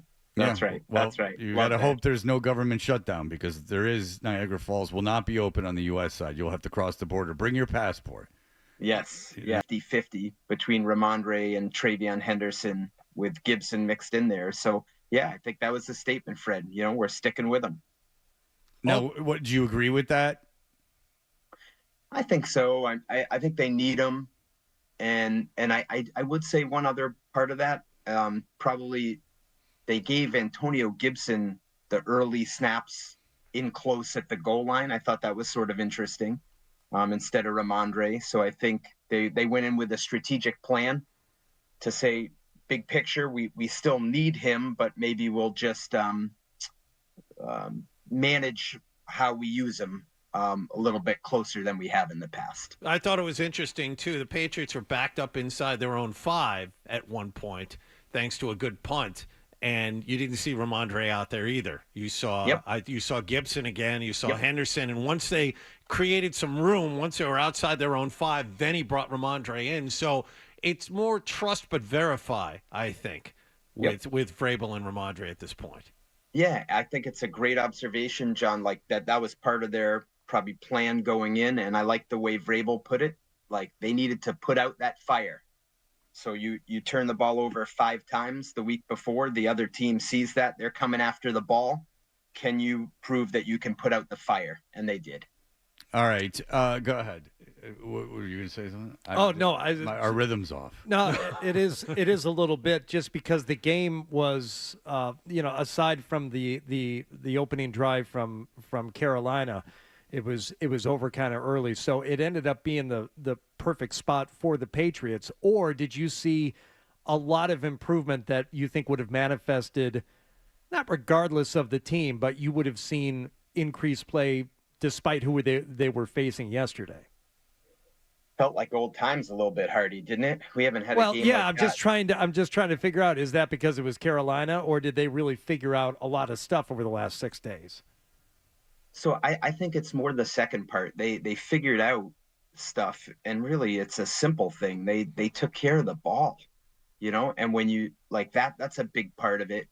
And then I think Marcus Jones, it's not necessarily figuring it out, Hardy, but that's just a really good player making a play that changed the game. And I sort of like this one just because I like the short guys. Let's be honest, guys. Like Why? Right? Yeah, why? What about them do you identify with? The Woodheads, the Kevin Falks, the Wes Welkers, over the years. Tower over you. Right? Can you ditch the box for those guys when you interview them? That's right, Fred. That's right. The Trent Brown box. Yep. No, that's a ladder. When it's Trent Brown, it was a ladder. Oh, sorry. So you get no box, no ladder, box, ladder. 3 levels. Yeah, because Reese, though, will let you know that he has a ladder or a box. There's other people in the media, like, what's his face from Nesson, that would stand on a box. Dale Arnold, oh, yeah. He would stand on a box, but I don't think he wanted you to know he stood on a box. No. Did you ever use milk crates? Like, if you ever had to do, like, a stand-up with Sebastian Vollmer, would you say to your camera guy, it's like, oh, this is a 2-crater? That's a ladder. That's a ladder. Yeah. That's the ladder. Different category. Yeah, it's ladder, box, feet.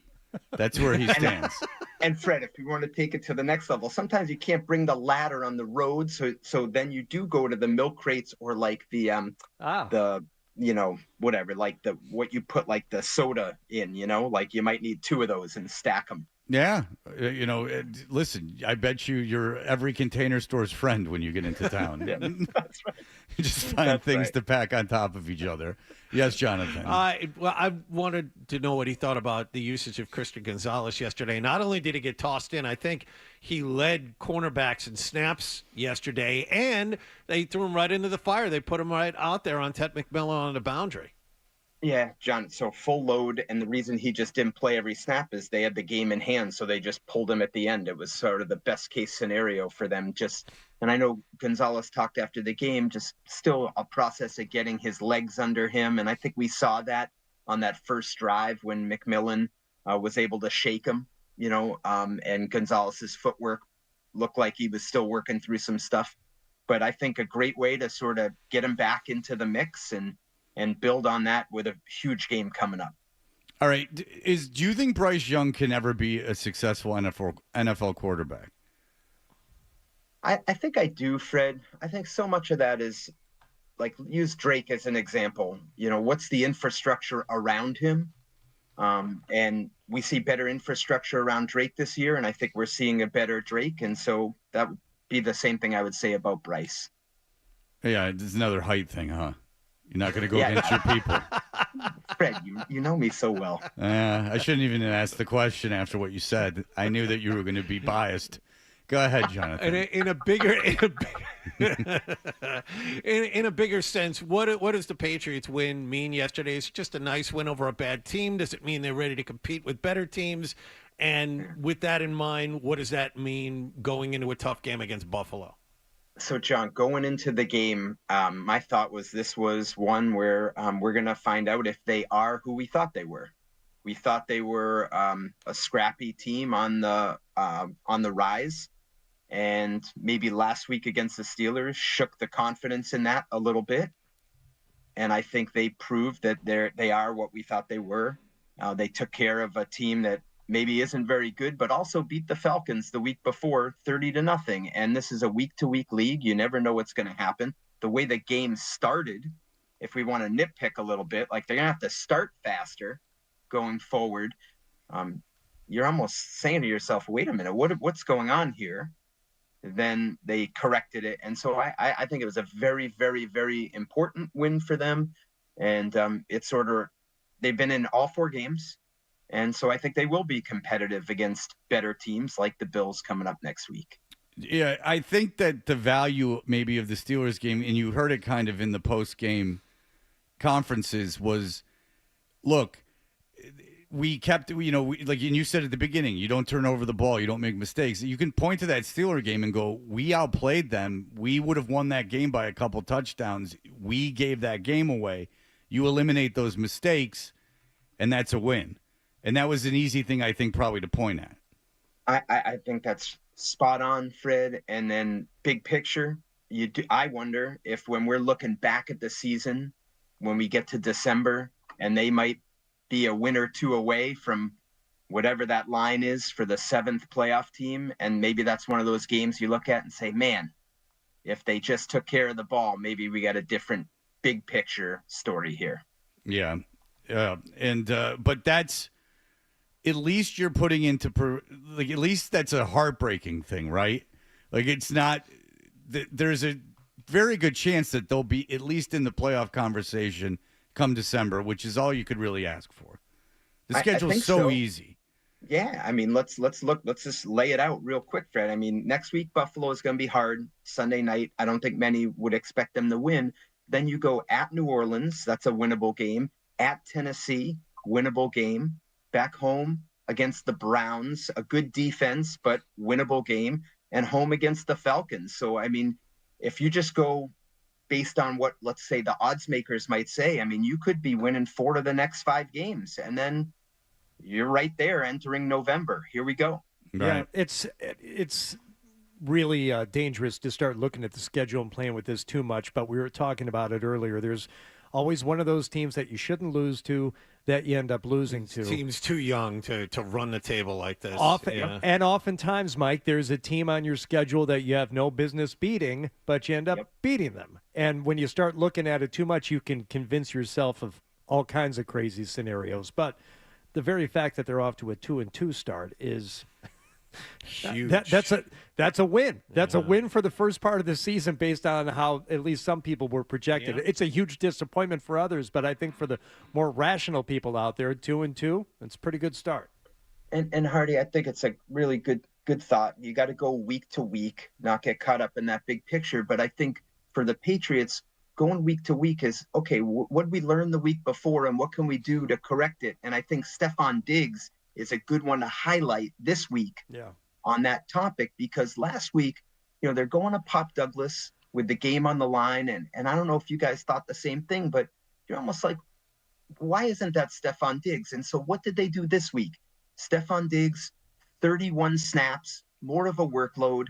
Pop Douglas, just 8 snaps, the fewest snaps he's played since week 5 of the 2023 season. And so I think, sort of taking your point, which is well said, and they're doing the same thing week to week. What can we do to just, focus on that week and learn what we maybe misstepped on the week before? All right. Well, Mike, enjoy your trip. Maybe you could take Scott to his virgin trip to Niagara Falls. That would be very nice of you if you could do that. And as always, we appreciate it. Mike Reese, ESPN. Thank you, sir. All right. Thanks, guys. I always love being on with you. Thank you, Mike. All right. We'll be back in just a moment. Here are the headlines. Essential Sports Hub headline presented by Celsius Energy Drinks. Greg May had 2 touchdown passes and a touchdown run. Patriots had no trouble with Carolina yesterday, beating them 42.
I'd have been to jail. Get the app. The 98.5 The Sports Hub app. Why do people listen to Touch Run? Because it's a thing. All right. You know what I'm talking about. Sure. No idea what you're talking about. Here's more of The Thing on the Sports Hub. Straight putt up the hill, ball is on its way. Ball is on, and he's holding it! And Shane Lowry has hold it! Europe have retained the Ryder Cup! He's bouncing around the green! The Europeans are coming over the green! Darren's Kenny is jumping around the green! What unbelievable scenes here from Shane Lowry from Europe! What a scintillating match this has been! The United States have really put it up to the Europeans. And they all were like, they were clowning around. I couldn't hear anything, but they were clowning around. They all had sweet brews in front of them. It sounded like, and this was going on well after the fact because I was watching and bouncing back and I had stuff recorded and I'm going to football games. But I checked in on the Ryder Cup early just to see if there was anything happening. And it was interesting. The U.S. made it interesting. But when Shane Lowry hold that final putt to win, I stepped outside a few minutes later and I heard this noise coming through the woods behind my house. And I realized, the Irish Cultural Center, not far from my home. I believe they were watching the Ryder Cup, and the celebration was going on for some time after. Well, it is a victory for Ireland. It's a victory for Europe. No one has to go to work today. The Ryder Cup has been secured. Everyone has the day off. Yes, it's a national holiday. The Ryder Cup has been secured. Everyone can sleep well now. But not without controversy. Number one, the biggest controversy is that the U.S. just did not show up for the first 2 days of competition. The foursomes in the morning, which is a horrible name because it's really alternate shot. Why they call it foursomes, I don't know. But then they do the 4-ball matches in the afternoon. So there's 4 matches in each, the morning session and the afternoon session. You win a match, you win a point. So you got 4 points up for grabs in the morning and the afternoon, Friday and Saturday. How many points did the U.S. have after these 4 rounds of 4 matches for 2 days? 5, I think. 4.5. 4.5. Yeah, Sorry. that's it. Didn't they pair Scheffler with DeChambeau at one point? Didn't Keegan Bradley, I got to get my 2 best players out there? They didn't show up. Yeah. And Scotty Scheffler did not win a match for the first 2 days. He's the best player in the world, and he couldn't win for the first 2 days. He cracked under the pressure, man. Look, Europe for a long time has been better at these things. And no one knows why. No one has a good explanation. Years ago, Felger and Maz had, what's his name? On during the Deutsche Bank Championship. Harry Reams. Faraday? No, it wasn't David Faraday. I'll think of it in a second. But I like your answer. You know, that just talking yourself into circles as to why. It's not like, the kids in the U.S. play any fewer team sports necessarily than the Europeans do. What is it? What is it? Are they just more out for themselves and they're just more used to being lone wolves or something? I don't know. But the fact was, it was over going into Sunday. And it was just a foregone conclusion that Europe was going to win.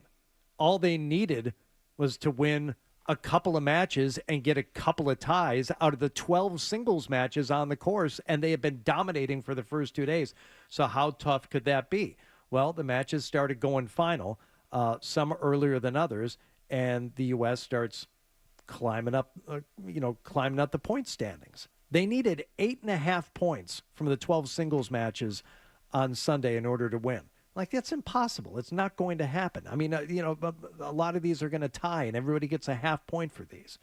But as you looked for the first time in 3 days, it was mostly red on one side for the U.S., and Europe only led in a match or two, and the others were tied. And they started coming in. They got a point. They got another point. They got another point. And big birdie putts on 18 in front of the crowd there. And all of a sudden, it became a mathematical possibility. Didn't Scheffler beat McIlroy straight up? Yeah, I'll check the final match here. And again, I was bouncing around a lot. But Scheffler showed up on Sunday after it was out of reach. Yes, finally. But for the players who were participating in it, they had issues, the European players specifically, with the way they were treated. Now, Fred, some of this came from the actual employees of the Ryder Cup and the people tasked with getting the crowd ready and they had a firing female them up comedian early. who was a household name. She was on the microphone. She's they're calling her a comedian. I don't know. I have one iota of an idea who she is. Well, and I believe on Sunday or Saturday or Sunday, she was finally relieved of her duties because she started an F. Rory McIlroy chant. Right. But this was earlier when they tried to get another chant going. Okay. Slow down. Slow down. You guys all took Adderall this morning. Slow down. Here we go. The golf crowd, you got to figure it's more of a Coke crowd. All these people need to be herded. Everyone stop. Well, I mean, they're ne'er-do-wells. They're at the Ryder Cup. I mean, they're golf fans. Lots of multiple, violent crime guys that serve time for very violent crimes. 1, 2, clap. 1, 2, clap.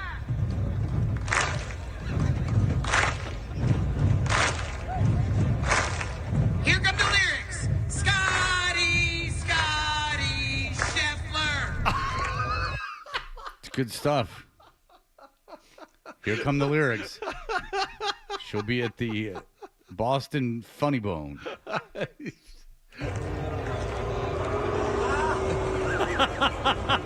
hold on. I'm going to let the forefathers try to do this. We're going to try this one more time. If it doesn't work, we'll do a DeChambeau one. All right?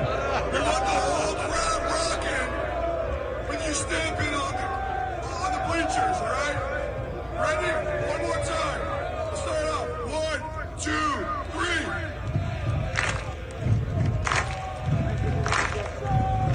And Scotty Scheffler. What the hell's the point of that? Why did they, and why was that guy's instinct to try again?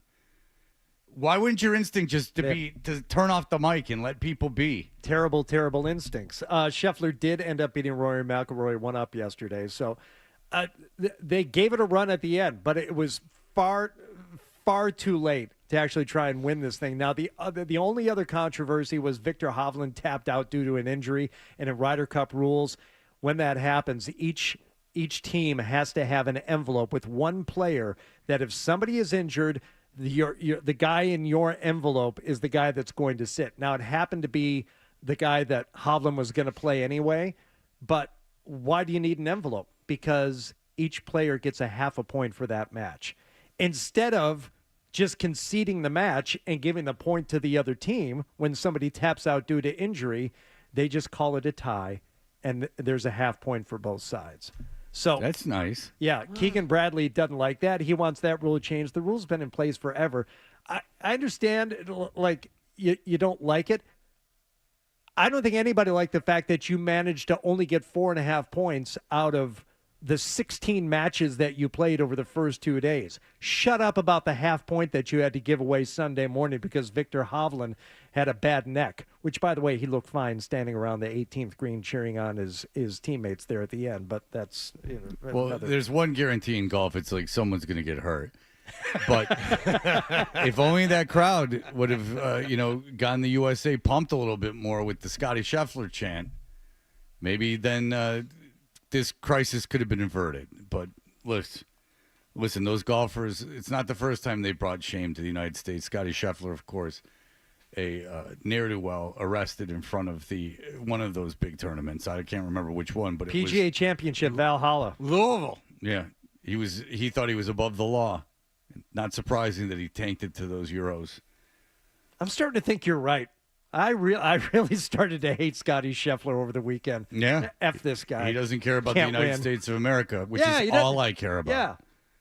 So he cares nothing about something that it means everything to me. And Scheffler talks to the president after his matches. Did you hear that? I did. Yeah. And that wasn't enough motivation to get him going? My goodness. All right, we'll be back in just a moment with Around the NFL and Ryder Cup. No, Around the NFL in just a moment. You're listening to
Presented by Celsius Energy Drinks. Patriots are now 2-2 after an easy win over Carolina yesterday, 42-13 in Foxborough. Marcus Jones kicked things off with an 87-yard punt return for a touchdown. The first punt, the main thing that I always think about is getting the first down. That's the first thing I was thinking about, and just getting the offense in a great position. I had someone on my leg for a little minute, but then I got out and I was like, let me try to find some blocking and everything. But I commend my teammates because they never stopped whenever, they could. They blocked the guys that they need to block for sure to end up opening up lanes. In all, he had a Patriots single-game record of 167 return yards on the afternoon. Drake May added 2 touchdown passes and a touchdown run. Next up, the first-place Bills in Buffalo on Sunday night. Bills are 4-0. They beat New Orleans yesterday, 31-19. Red Sox finished up their regular season with a record of 89-73. They beat Detroit at Fenway Park yesterday, 4-3. Sox are the 5 seed in the American League playoffs this year. They visit the Yankees in a best-of-3 wild-card series starting tomorrow night at 6:08 p.m. Garrett Crochet will start. Bruins are 2-1 in preseason play. They host Philadelphia tonight. Ryan Johnston and Bob Beers have the call at 7 here on 98.5 The Sports Hub. And in golf, despite capturing 8.5 points in singles play yesterday, the U.S. still came up short in the Ryder Cup, losing to Team Europe 15-13. Sports Hub headlines are brought to you by Blue Sky Restoration Contractors. All season Blue Sky is restoring historic garden moments on the ice and parquet. Tune into the Bruins and Celtics radio network every home game to hear this date in history. Restored by Blue Sky. Visit goblusky.com. I'm John Wallach at Boston's Home for Sports, 98.5 The Sports Hub. Your next update at 8:30. To us, Boston pride runs deep. I'm a Bostonian! This is Boston's home for sports. Bow, bow, bow! 98.5 The Sports Hub. Toucher and Hardy. Such an fantastic explosion. 98.5 The Sports Hub.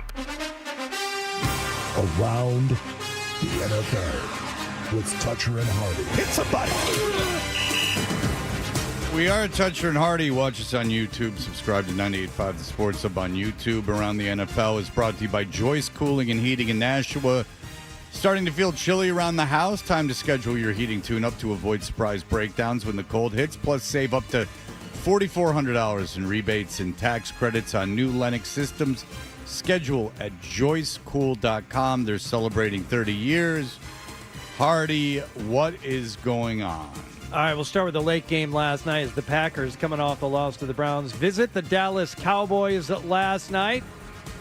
A lot of scoring in this one later on. We'll start with Dak Prescott early. Actually, this is in the third quarter. Excuse me. There's so much scoring going on in this game, it's hard to keep track. Ended up being the second highest score total of an NFL game ever, which surprised me.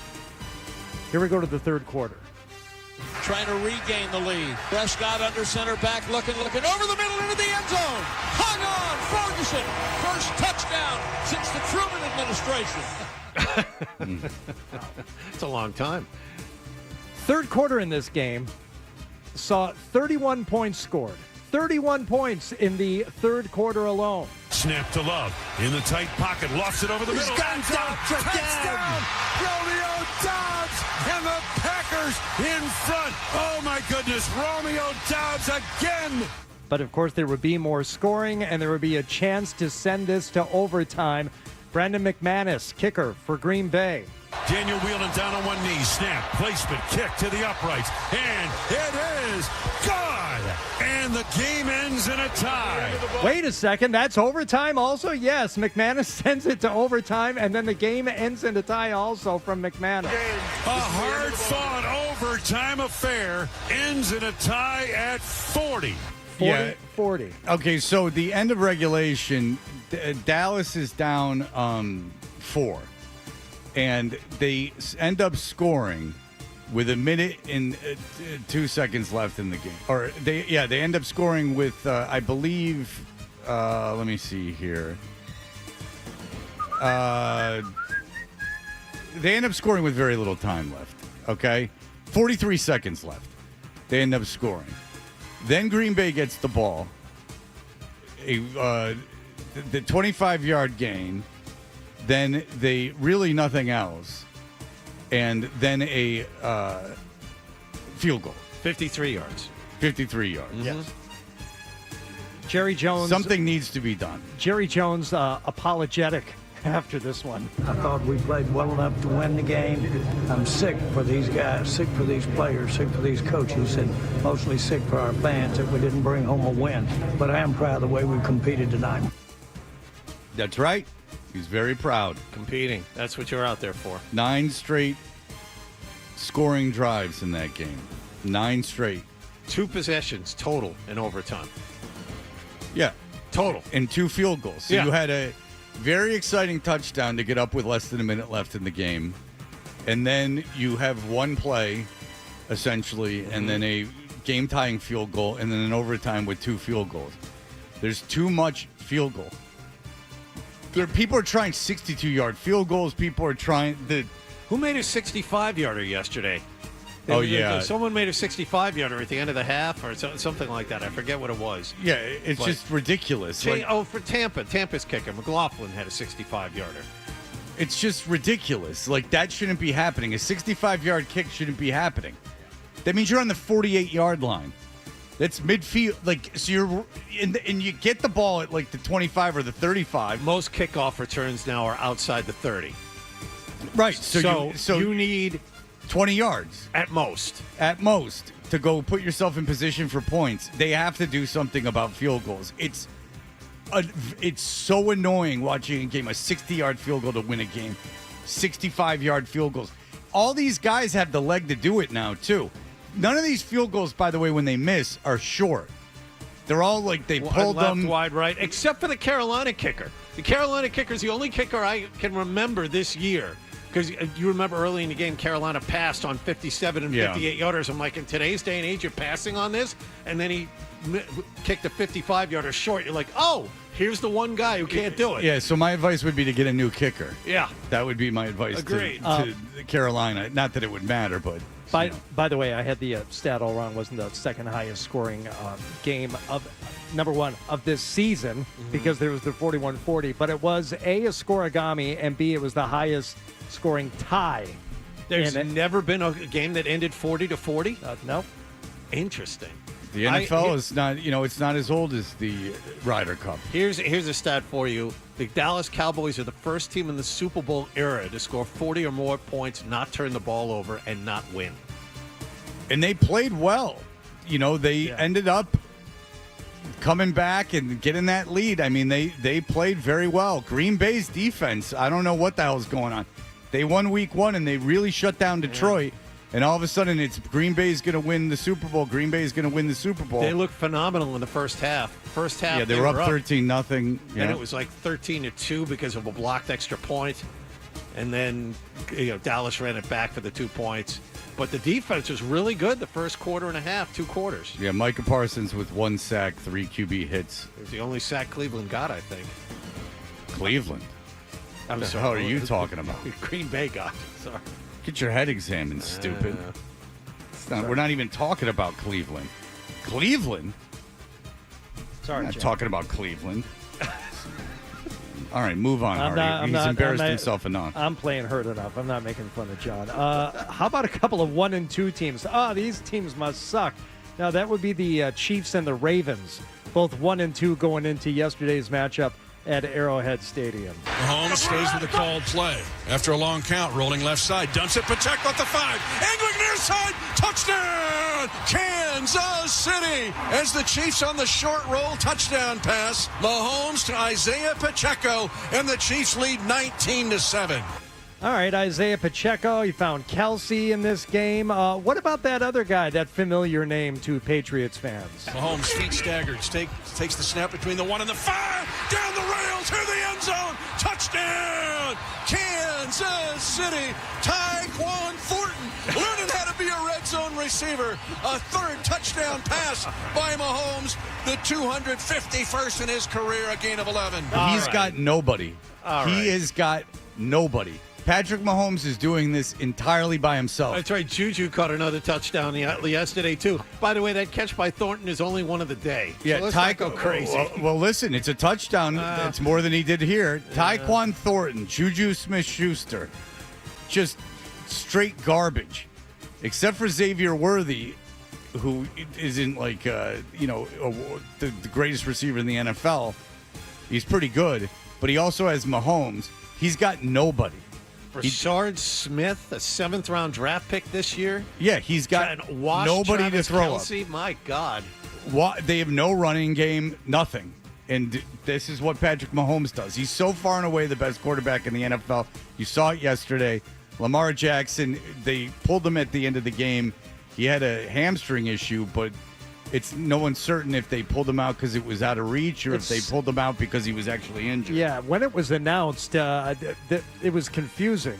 Jim, I've been watching Lamar down here for a little while, and I can tell you he's extremely frustrated. John Harbaugh came over to see if he was okay. I got word that it is a hamstring injury, and he is questionable to return. Yeah, I mean, he didn't appear to be like in that much discomfort on the field, but who knows? Cooper Rush ended up going into the game for Baltimore yesterday, and afterward. By the way, the Ravens this season blew a 40-25 lead in Buffalo in the final 4 minutes and 5 seconds. Yep.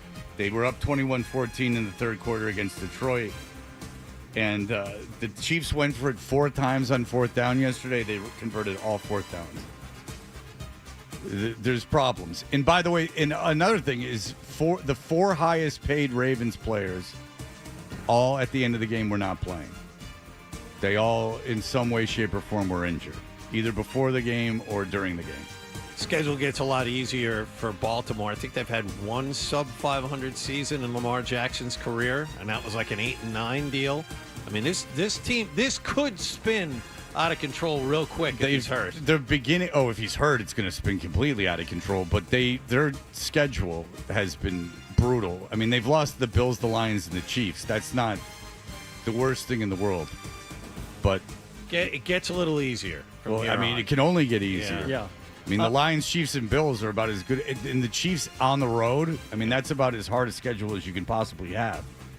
Patrick Mahomes doesn't have a lot to work with, but he says that, they're getting better with what they've got. We've been just making little mistakes here and there, and that causes frustration. But at the same time, we've been learning from them. And I think I've been proud of the guys and how they've responded and wanting to be even better every single week.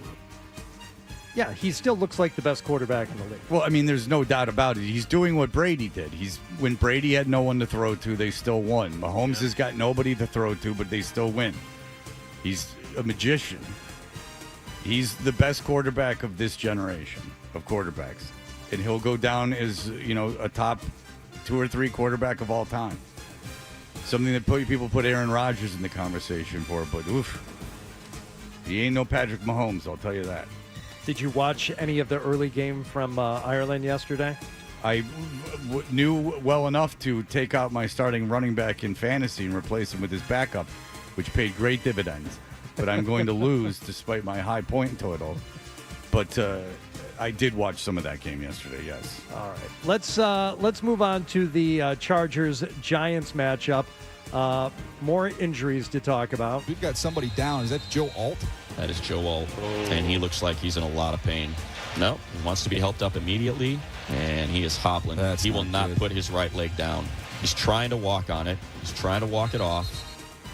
It's good play-by-play. Not gonna walk that off. How about Giants? Any injuries for them yesterday? Going to throw it deep down the right side from Malik Neighbors, who leaps up, can't make the catch, but the Giants are going to have a free play, and Neighbors grabbing his right knee came down awkwardly, and he is down and in pain. I don't know if the cleat got caught in the turf, but we're going to take a timeout. Another one that's tough to see what happened on that one. Well, his leg came down wrong. I mean, you could see the leg move awkwardly, and he's done for the season. So Bad good luck. Yeah, so they have the nice win. By the way, Dart and Scadaboo, if you want to hate a team, watch Dart and Scadaboo play. Scadaboo, I can't stand that guy. I mean, for all the yelling he does, and that's all he does is scream in front of cameras. The kid has done nothing, but he wants to make sure you know he's there. Dart and Scadaboo in a backfield together are absolutely infuriating. You're like Jackson Dart, especially when he's keeping the ball, getting it done himself. Scadaboo the back. Dart, design run. Up the middle he goes to the 10 to the 5. Touchdown, Giants! Jackson Dart on a quarterback draw from 15 yards out in his first start. Gives the Giants the lead. But take out the finger guns, big guy. This is going to save Dayball's job. Dayball should have been like, oh, thank you, neighbors, for getting hurt. Because now I got every excuse in the world. I got a kid quarterback. We just won a game we were supposed to lose. I'm bringing the kid along. I'm bringing the kid along with his gold chain and his turtleneck. With his old miss. I can't stand that kid. And then you got Scadaboo behind him, who's 5'2" and screaming and yelling. Hammerhead. Jesus. Throwing up on the sidelines during the Arizona State game. He's got to flex. He's got to flex for the camera. It's very important that he's a bowling ball. He's put his hands on his hips like he's Superman, breathing hard. My God. Well, and you average 3 yards a carry. Yeah, 25 carries, 79 yards. Keep giving it to him. Great. That's literally 3 yards in a cloud of dust. Yeah, not an explosive offense. Jackson Dart did not turn the ball over. He was sacked 5 times. He was 13 for 20 for 111 yards. I had to leave the game for the concussion protocol. Russell Wilson went back in for a minute. Looked like Russell Wilson. So after the game, Brian Daboll, guess what he was talking about? Yeah, Jackson Dart, he's going to be good. Look, I got a lot of confidence in our rookie quarterback. But he's a rookie quarterback, so there's going to be mistakes that be made. So don't fire me. I'm telling you, he's a rookie mistake. Hey, his rookie quarterback, the best receiver, he's going to be done. Mr. Mara, look, he's a rookie quarterback now. All right, he gave me. I got a rookie. He's really not talking to the media. No, he's talking right to John Mara. He's saying, "Listen to me. Yeah. We have a rookie quarterback. This buys me a little time. Everyone would have to agree. He said our best player went down. Everyone, look." He said rookie twice in that. Oh yeah. He's a rookie. Yeah. Because after the game, I got a lot of confidence. They had the overtime on, it went on all the TVs, and so I saw the overtime, and not overtime. I saw the end of the game, and so Dayball's puts his forehead on Jackson Dart's forehead, and they're rubbing foreheads together, and he's screaming and yelling because when Neighbors went down, and he saw that they won that game, he goes, "I don't have to win another game this year. We can lose out. I got a terrible rookie Scadaboo in the backfield that runs a 7.7 40." Yeah, rookie quarterback. But he's a rookie quarterback, so there's going to be mistakes that be made. We know that. There'll be more next week. There were some this week. It's not going to be perfect. A lot of mistakes. Just look out for mistakes. Not our fault. He's a rookie. A lot of mistakes. Schedule's not any easier coming up. No. I mean, he can do better. We got to continue to help him do it better. I like his traits. I like his toughness. I'm glad we got him. It's future. We're just looking toward the future here. We're building something. Give it a couple years. No one freak out. Look, we're at the Saints. That's a tough place to play. No one get excited. We're missing our best player. Going to that Terror Dome. Yeah. How did that team beat the Chargers, who had started really well? The Chargers were completely flat. Just completely flat.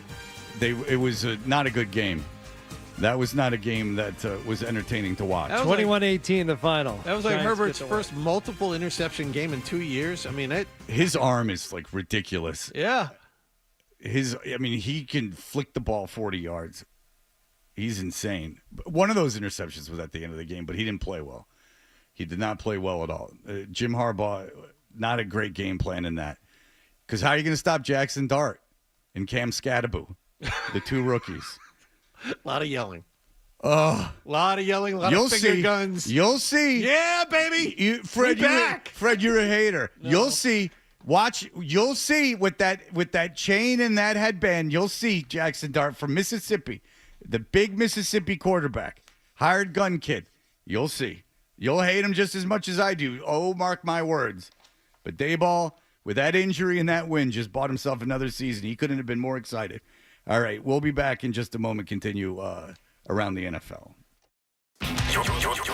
You're listening to Toucher and Hardy on the Sports Hub. Hey, it's Hardy, and I got news for you. Next Day Molding is now open on the Cape in Hyannis.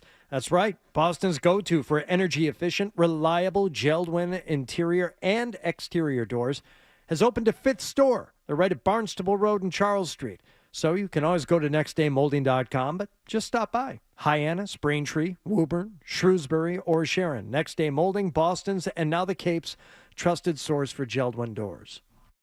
Kids eat free at the 99 restaurants every Sunday in October and on Halloween. Visit the 99 for lunch or dinner, and kids get a free meal from the kids menu with every adult entree purchased. You gotta love the Nines.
It's a much deeper voice. You sound more continental. Well, yeah. Well, that happens when you're in Europe. You know what I mean? Like it's a whole different freaking situation, man. Yeah, you sound So, much yeah. more sober. Did you stop drinking or something during your time in Europe? Well, I had to cut down because I had to pay attention to flights. How did you get? You were on an international flight. I most certainly was. Now, yes. who did you sit next to? Well, you know what? The thing about when I don't like to fly. When you're stuck in a freaking tube, I can't pull out a gallon of vodka or a fucking. A bottle of bourbon, man, and I can't smoke a pack of cigarettes, man. So that's the drag. When people see you, that's a long haul. I know. When people see now, so what do? You get loaded before you get on the plane? Well, obviously, I have no choice. Right. So yeah, and then, but do people like side eye you when you get on the plane? Because I can only imagine if I'm going to be in a flight for 8 hours and Rock and Roll Mike comes and sits next to me. Yeah, talk about 16 hours on a freaking flight. Okay. And did you talk to the person next to him? To you? Not really. I was dosed enough to freak out. Okay. So I have to know, Mike, when you go on these European trips, and we've talked to you before you went on one, and I think there was some question as to whether or not you're actually going. You go on these things. What's the plan? Do you have an itinerary before you leave? Do you have shows scheduled? How do these things happen? Well, I have people that I know, and I hang out and I crash, and I crash there and here and there and everywhere, but. Yeah, so Europe is very incredible. It's very incredible, and I love it. And I'm gonna be going to Asia, so that's on the game plan. Now, why is your life better than mine? Hold on, Asia is a big place. Could you narrow it down? I know, but I do have some stuff. Asia is very big, so I'm gonna be going to. I got to go back to Fenway Park, obviously. Okay. And then Asia. And then I after, like, it's all in the works. And then I'm going to go to Japan. I'm going to China. I'm going to Korea. And I'm going to Thailand. He's going to North Korea. If I make it back. Yeah. Huh? God. How do you afford the plane ticket? Yeah, that's my question. Thank you. It happens. Is it from money that you get on the street? It works out, man. It works out. Is it from money that you get on the street? Well, how do I make my money on the street? And then you make money on the street, and then you fly to Europe and Asia, and then you tour around, sleeping on couches, and then you're back to things. You're back to you got to get back to Fenway for the playoffs. I admit I miss being back at Fenway, and I am going to be back at Fenway. I will be back at Fenway within the next couple weeks, or definitely Halloween. I'll be back there. Okay. And believe me, there will be some pyrotechnics going on. Well, we'll have Nick come see you because you're really sober right now. It's kind of unnerving how sober he is. Yeah, it's terrible. All right. Well, it's very terrible. I got to drink more, man. It's not good. It's like that flight was like a forced detox for you. Like you got off that plane and your body had rid itself of all the toxins. You went through the DTs and everything. You're done. Well, good. Well, rock and roll. Yeah, well, it's nice. It's nice to pop off Klonopin like Tic Tacs. Yeah, you took a lot of Klonopin. All right, listen. I'm like Johnny Cash, man. Yeah, living in a I'm cave. hiding in my equipment. All right, well, listen, Rock and Roll Mike, I'm going to put you on hold. I would love it if Nicholas could come see you when you're in your element. We will get that information. If you could, Rock and Roll Mike seems to be in a place where you could get his information. Yeah. Because I'm not even going to have him sing because he's unnervingly sober. No, we want to, Yeah! Really? Yeah! I gotta give the fans what they want. Oh, yeah! Oh, yeah!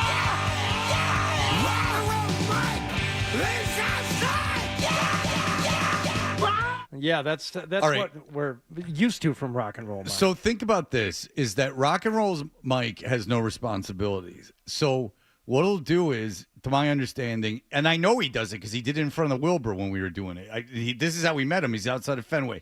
He plugs an electric guitar. He doesn't know how to play guitar. He screams and yells, and people give him money. He doesn't have to worry about rent or anything like that, so he just saves up the money. For some reason, I guess because he probably was in a band or something, he has a connection of people. He flies out to Europe with no responsibilities and no jobs to go to. He flies back. He has access to all this Klonopin and alcohol. And meanwhile, we're all getting up at 4:30 in the morning, going into work, worrying about 401ks and IRAs and our futures. He's going to Japan. He's going to South Korea. He's been to places in Europe already that I've never been. Yeah. He's living this vagabond lifestyle. Who's the fool? If you want, I like to yell at people. We're trying to get his information, and he's singing "Shot in the Dark" by Ozzy Osbourne. If you want to put him back on the air, no, he's not doing that off the air. He's having a good time. It's like a on switch the air. flipped. Yeah, he's not. We're having a hard time getting his information because he doesn't want to give it to you because it's probably. I bet you he's like the CEO of like an insurance company. I wish it was acid. Yeah. All right. Well, listen. If you can get his number, if you can coax it out of him when he's not paying tribute to Ozzy Osbourne, I bet you he went over for the Sabbath show. I bet you he went over for that one last show. There was the last time we talked to him, a couple of times ago, and he said he was going to Europe, and you and I talked about it off the air. You're like, he's not really going to Europe. I'm like, it sounds like he did, or it sounds like he just got back. Like there was, I believed him. Now I totally believe him. Well, no, now I know he did because he's sober, and he was talking about not wanting to get on the plane. These are all things. This is all in my lie detector. He's passing everything. What you're forgetting is he didn't call and say he was going to Europe. He would call and say he was in Europe. Well, and that he was on tour. Yes. So maybe he's the roadie for a band.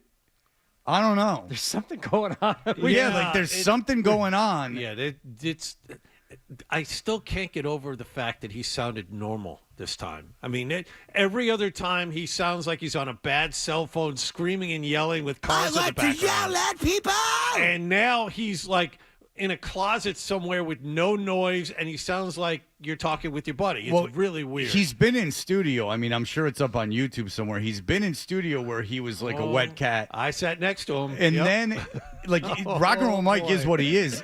If you got on a plate, he's homeless, basically. Yeah. And if you got on I don't know how he's functioning. He's definitely not like on the street homeless, but he's like quasi homeless. He stinks. He looks terrible. And you're sitting on an airplane and that guy comes and sits next to you. I mean, that's a situation. I mean, he's drunk at 8 o'clock in the morning. You know, it's crazy, but it must have detoxed him enough being on that flight where he's all right now. I'm glad he called in, but I wonder if we were successful in getting his information. I'm going to bet not. We were not. Yeah, but he claims he'll call back tomorrow. He very much wants to talk to Nicholas. Who's not here today. Virgin Airlines and Emirates Airlines, they should offer like a detox service. You know, take a flight. You'll have to detox by the time you land. You won't feel great, but you'll be through the worst of it. But a non-medical detox sometimes, especially when you're over an ocean, maybe not be the best idea. Like, that sounds like that's a medical issue that's going to cause a bit of a problem. I'm sorry, sir. We're going to need you to move. You're not allowed to sit in an exit row when you're on one of our detox program flights. You're somewhere over the Pacific Ocean. Yeah. You know, there's no short, 22B is having a seizure. Yeah. He's having his DTs have gotten out of control, and he's actually convulsing now. Do we have something to calm him down? Oh. All right. I want to get to my two favorite plays from yesterday. If we have time here, wrapping up. Absolutely do. Wrap up one. Okay, we'll just wrap up. We can't do it without the music. Let's go to the Eagles game here, where Philadelphia was in Tampa Bay. They got it all lined up to do a tush push. You know what to do on one. Ready? Oh, they chip it up. Saquon Barkley. They fooled everyone. He walks in. Touchdown, Philadelphia. Maybe that was why the play call was a little bit longer. Like he was Brady sucks. I watched that game. He blows. He really does, and I'm not just saying that. Like I even got nothing really against Brady. He never did anything to me. He never said anything.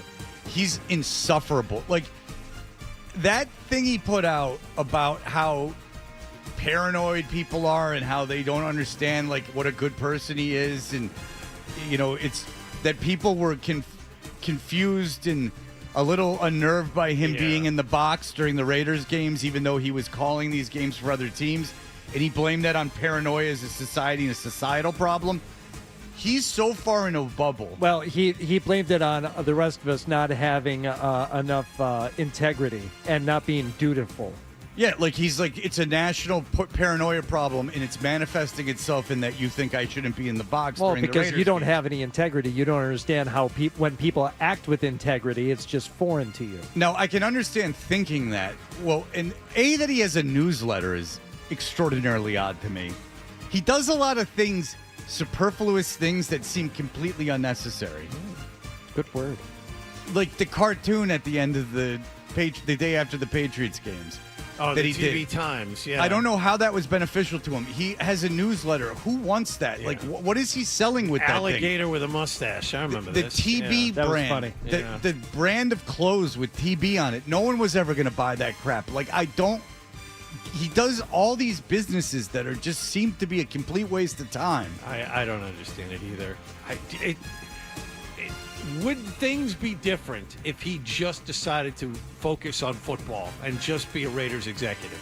Would the world change in any way, shape, or form? No, you just wouldn't get the paycheck from Fox. And obviously he likes being famous now, too. And by the way, he has the chance now to do something really remarkable, which is be a really good football executive. It's so hard in life to be the best at any one thing ever. Obviously, there's a handful of people who can claim it. Yeah. He did that. It should be enough. Can't that be enough? No, I want to do more. All right. Well, it's not working out in broadcasting. If you just focused in all your efforts on the football executive thing, you could cement yourself as this rarest of things, somebody who excelled at the highest level in two different areas. But no, he's got to be doing this other stuff. He's going to do the TV. He's gonna teach us all how to have integrity. And there was just a comedy festival with many, many rules in terms of what you could say in Saudi Arabia, and Shane Gillis turned it down. And the rumor is Chappelle did it, Bill Burr did it, like Pete Davidson did it, like a bunch of people did it. The rumor is Gillis was offered $5 million. He said no. They offered him $10 million, and he said no. Shane Gillis, who was canceled by the media and fired from Saturday Night Live. Safe to say that $10 million would be life-changing money for Shane Gillis. I mean, Shane Gillis probably makes a lot of money, but like whatever, like $10 million is a lot of money, and he turned it down. Brady's going to Saudi Arabia to play flag football. Real quick before you move on to the next game. Now are we done? I just wanted to touch on the fake tush push. Kind of brilliant. Saquon Barkley goes in unscathed, and just adding that wrinkle. As long as Patriots did it week 1. As long as it's legal, now you don't know what's gonna happen. You're gonna have to account for that, which will make the tush push even easier if you have to take one of those linemen off the line to guard against that end around. Right. So Eagles win. They beat Tampa Bay. They're 4-0. But A.J. Brown only caught 2 passes yesterday, and he has started to get upset. Cryptic tweet after the game was over from the locker room. Quote, if you're not welcomed, not listened to, quietly withdraw, don't make a scene, shrug your shoulders, and be on your way. Oh, boy. They were forcing him the ball, too. Like, they were really forcing him the ball. I had 2 catches on 9 targets. Yeah, well, then it makes sense because from what I saw in the game, Hurts was making a legitimate effort to get Brown the ball. Apparently not enough. 9 targets is a lot of targets. Yeah. I don't know what to tell you, AJ. I'm not. If you're upset about getting targeted in a game 9 times, I don't know what to tell you. I mean, he was thrown into like double coverage and stuff. Now he wasn't throwing it where it could be intercepted, but and where it could be caught. But I mean, it's so funny that he tweeted that after the game because during the game I'm like, Hurts is forcing it to A.J. Brown. Oh, that's odd. Very odd. Yeah, Hurts knew something was coming. He knew he was pissed off. Almost cost him the game. Tampa Bay screwed around and got back into that game, and it was 3 and outs for Philadelphia because they couldn't run the ball. Yeah, Philadelphia's 4-0. They don't feel like they're 4-0. They feel like they're 2-2. I don't know. They beat some good teams. All right, we'll be back in just a moment. The Red Sox are starting the playoffs tomorrow. Essential Sports Hub headline presented by Celsius.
Acceptance, respite, and care.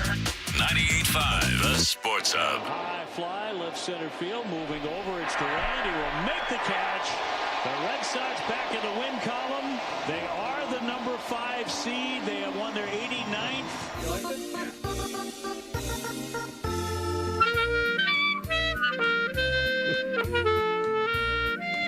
Yes.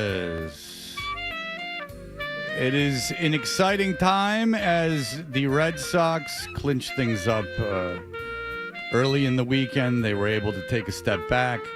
Detroit clinched things up on Saturday, so yesterday was a game just really to play a game. They brought a guy in, the Red Sox did, De Leon, who was sitting at home in Florida 48 hours beforehand. That's actually kind of funny because everyone on both sides admitted. So they called him, and he's a pitcher from Worcester, and he was back in Puerto Rico, and they asked him, was he throwing? And he said yes. And Cora, after the game, said, I know he wasn't throwing because his whole Instagram was him being at the beach. And then what's-his-face said, yeah, I wasn't throwing. I made that up. So, he basically had a week of just not throwing and came in and won a game. So what are you going to do? He was 0-9 at Worcester this year. Hadn't had a win all season. Oh, yeah. He was a guy they were willing to just throw out there. They knew he hadn't been throwing. He's 33 years old. He had 2 Tommy John surgeries. Here's the guy that we can sacrifice. Yeah. It was great. Yeah, so he came in yesterday fresh. He had not been throwing. And he came in there and pitched well. So basically, it's odd because the schedule is the same every day.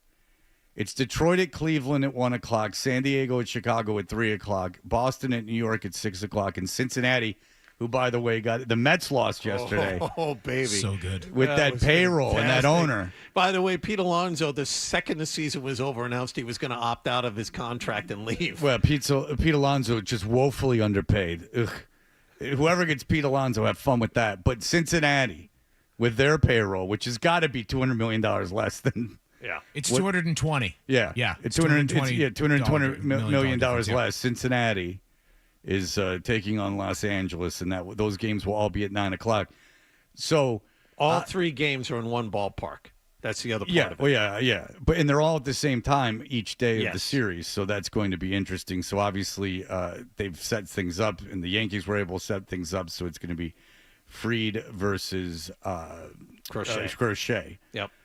Coming up tomorrow at 6 o'clock. So a reasonable time, and it does not interfere with anything that you might have going on this evening. So you can feel free to stretch things out this evening because it will be baseball fever tomorrow at 6 o'clock. New York, a little hot at the end of the season. Yep. Playing much better. It should be interesting. A lot of pressure on that team, a lot of pressure on Boone.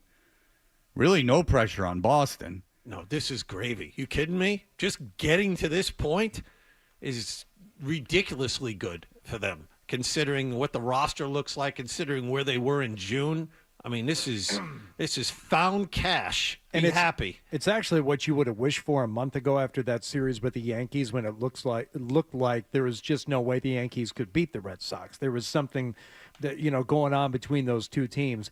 Not so much now, as Fred, you just said. The Yankees looked much better toward the end here. Don't forget, the last time these two teams played, weekend series here in Boston, Yankees took 2 out of 3. Yep. Crochet was the only guy who beat them.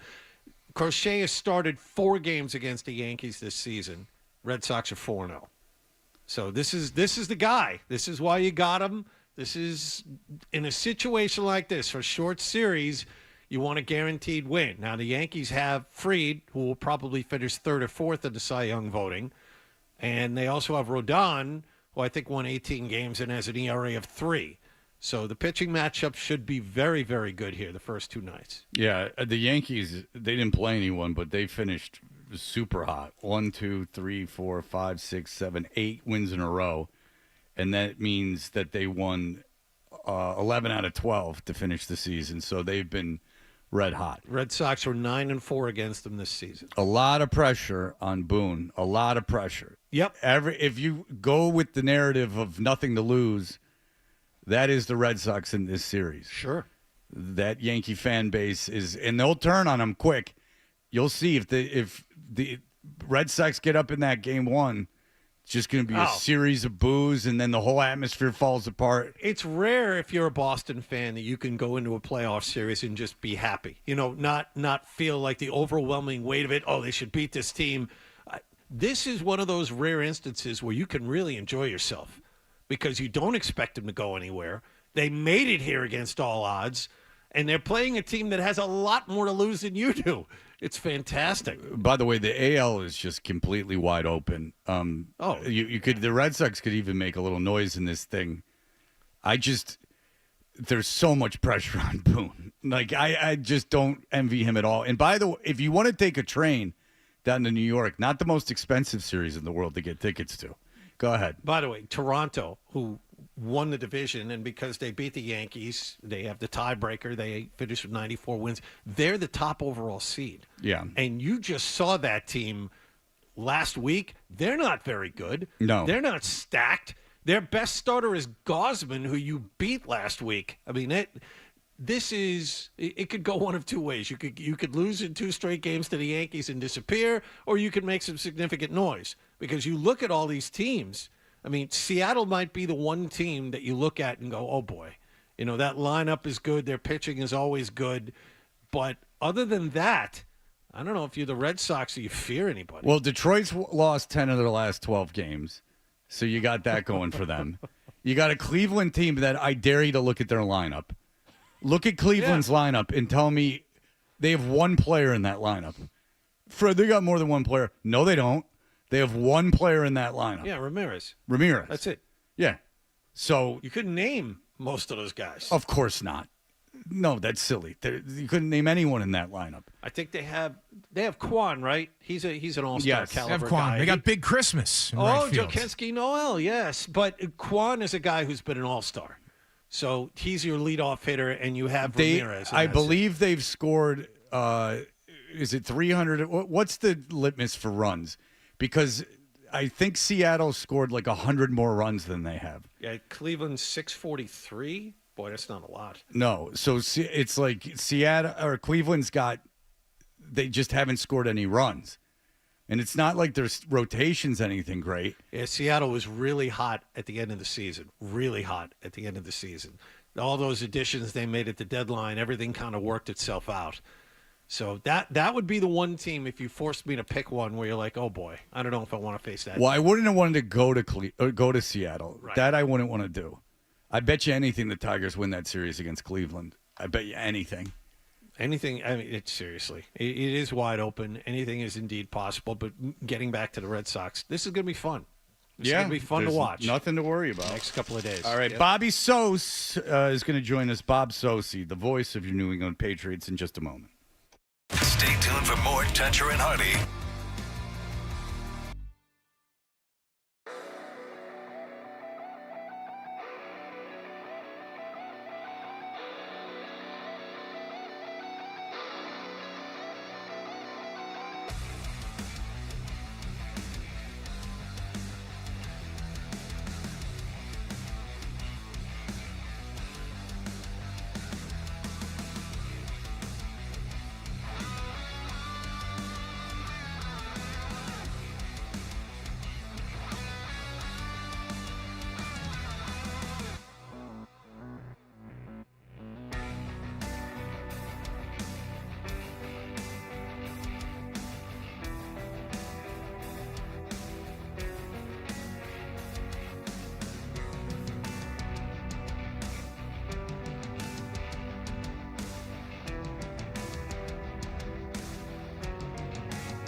Zolak and Bertrand, Felger and Maz, Joe Murray. For Boston sports fans, it's 98.5, the Sports Hub. Beasley Media Group Station. Sports Hub headlines presented by Celsius Energy Drinks. Patriots produced a rare blowout win yesterday. They beat Carolina 42-13 in Foxborough to improve to 2-2 on the season. Drake made through a pair of touchdown passes and ran for a third score to lead the offense. We established the run early. We had some different scheme kind of plays that kind of give the defense some misdirection that I thought we hit right on the head and it turned into explosive plays. So just proud of the guys. Just kept on fighting. Thought we were a good situation. I should have hit Booty on the first third down, missed him behind him. So we could have been even better. And there's still stuff to work on, but proud of those guys. And it starts with the guys up front and just keep going. Marcus Jones added an 87-yard punt return for a score as well. Patriots visit Buffalo this Sunday night. The Bills are 4-0 after a 31-19 home win over New Orleans yesterday. Red Sox finished their regular season with a 4-3 win over Detroit at Fenway Park. So the Sox are the second wild card in the American League and the 5 seed in the upcoming playoffs. They visit the Yankees in a best-of-3 series. Game 1 tomorrow night, 6:08 p.m. at the stadium. Garrett Crochet will start. The other first-round series have Detroit at Cleveland, San Diego at the Cubs, and Cincinnati at the Dodgers. Bruins play Philadelphia at TD Garden tonight as their preseason continues. Ryan Johnston and Bob Beers have the call at 7 right here on 98.5 The Sports Hub. And despite a huge comeback in singles play yesterday at Bethpage Black, the U.S. still lost the Ryder Cup to the Europeans 15-13. Sports Hub headlines are brought to you by AZEK Exteriors. For over 25 years, AZEK has delivered low maintenance, enduring beauty that outperforms wood. AZEK won't rot, keeping your home better protected. Don't cut corners. Use AZEK trim made in America. Visit azekexteriors.com. I'm John Wallach on Boston's Home for Sports, 98.5 The Sports Hub. Your next update at 9:30. Start your day. Ooh, that's a good one. Work through your day. What's that thing we do at the end of the show? And end your day. I'm not giving you an opinion. I don't know. Right here, 98.5, The Sports Hub. My buddy and me. With friends like these. To climb up a tree. You know. We're the best friends that can be. My buddy and me. Now, more of your best morning buddies. Toucher and Hardy on the Sports Hub. And hello again, everyone. A very pleasant good afternoon. Right-footed kick, sky high to the near side. Starts back to his right, escapes on the sideline 40. To midfield, Marcus Jones with the combo. To the 20, to the 10, to the end zone. Touchdown, Patriots. Gives him the back. Play fake to him. Rolling left man with a ball fake. He's going to angle to the pylon. Do what you got to do right now. Right now. The handoff to Henderson. Hops to his right. Driving forward. Diving to the goal line and beyond. Touchdown, Patriots. Rolling to his left. Looking downfield. He's going to dump it off for Hunter Henry. Running room to the 20-15. Down. 5 to the end zone. Touchdown. Matt Collins across the middle of the end zone. On a quick hitter. And the Patriots add to the lead. Everybody acts today. Quarterback try to come.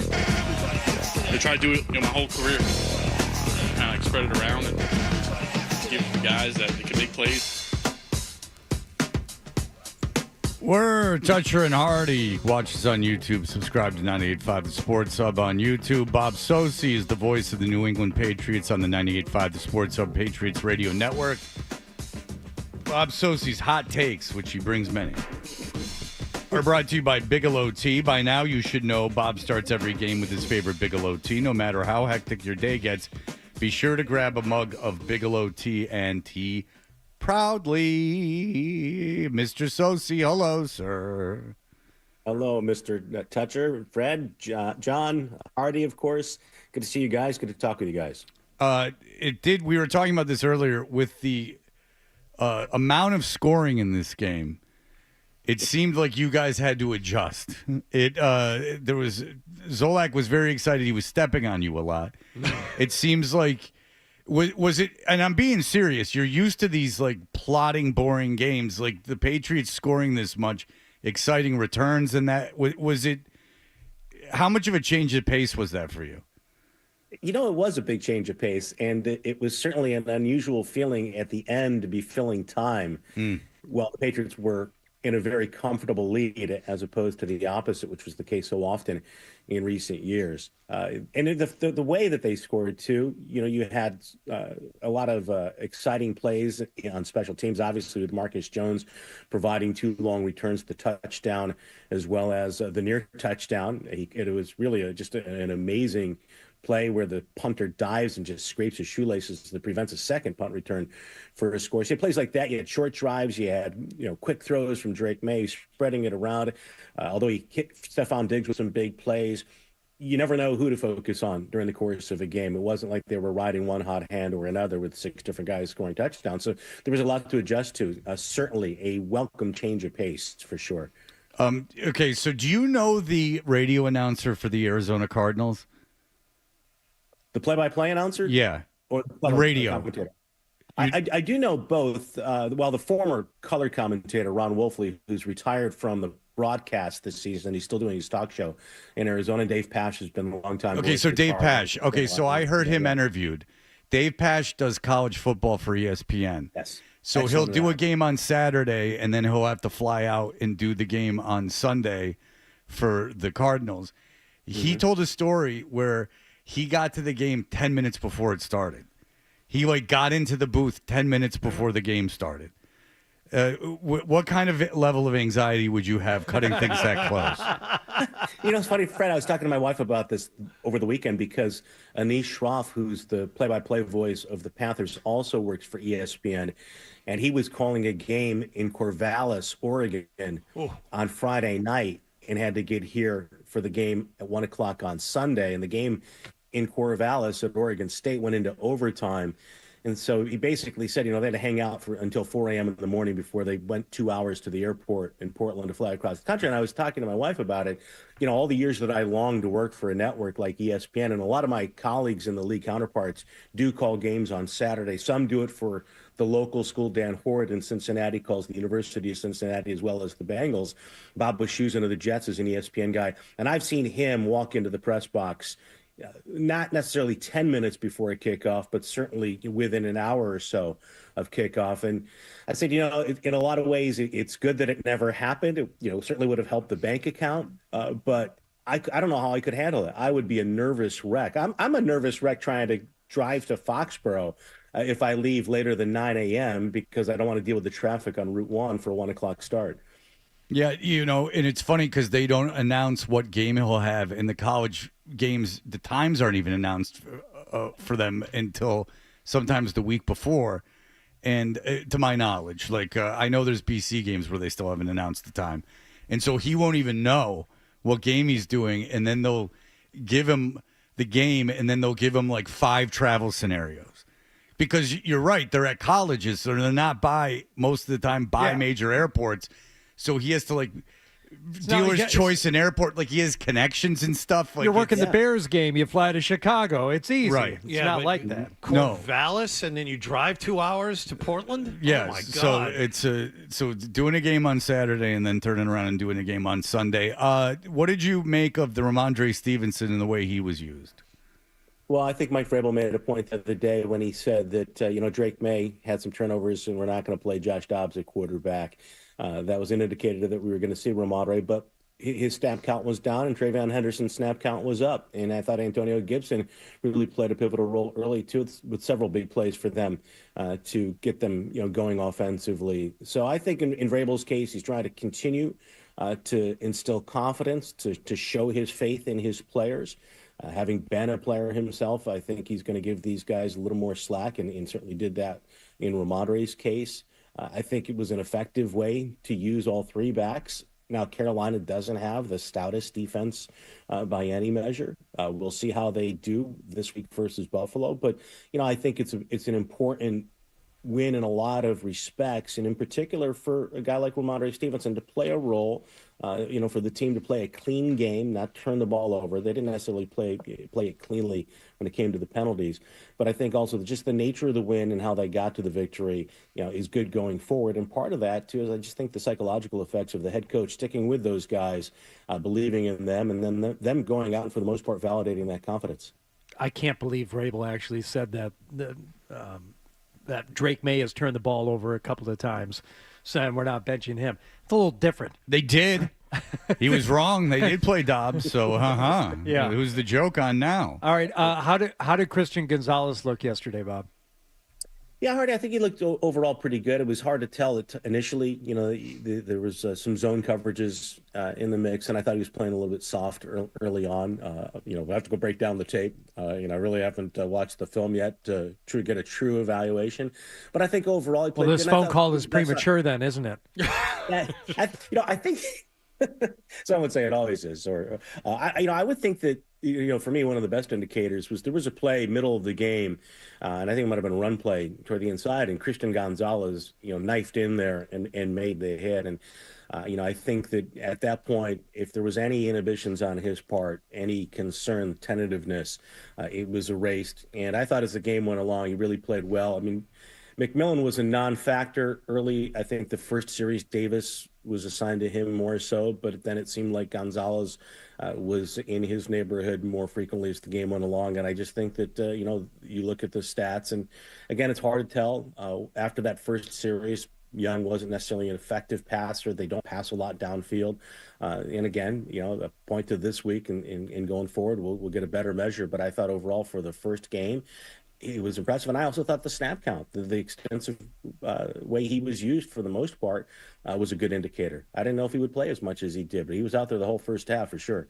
I wanted to take your temperature on Stephon Diggs, who showed up a little bit yesterday. Now, again, we have to put in the asterisk if they were playing a bad team, but if the Patriots are going to continue to score offensively, they need something resembling a number one wide receiver. Diggs looked more like that yesterday than he has since he's shown up.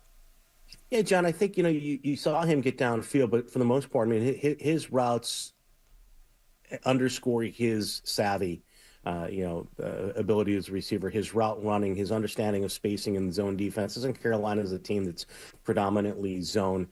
He was able to get open underneath with consistency. I thought the back shoulder throw down the right sideline indicated that he and May, have clicked now. They're on the same page. It's definitely a good sign. I think, for one thing, for this team, they still don't have a proven downfield threat, and I don't think Diggs is that guy when you talk about a number one receiver. But if you want a guy, and I'm not going to say that he's the Julian Edelman to Tom Brady for Drake May, but a guy who can be a consistent target to pick up key first downs, on third and manageable, or third and even, 7, 8, 9.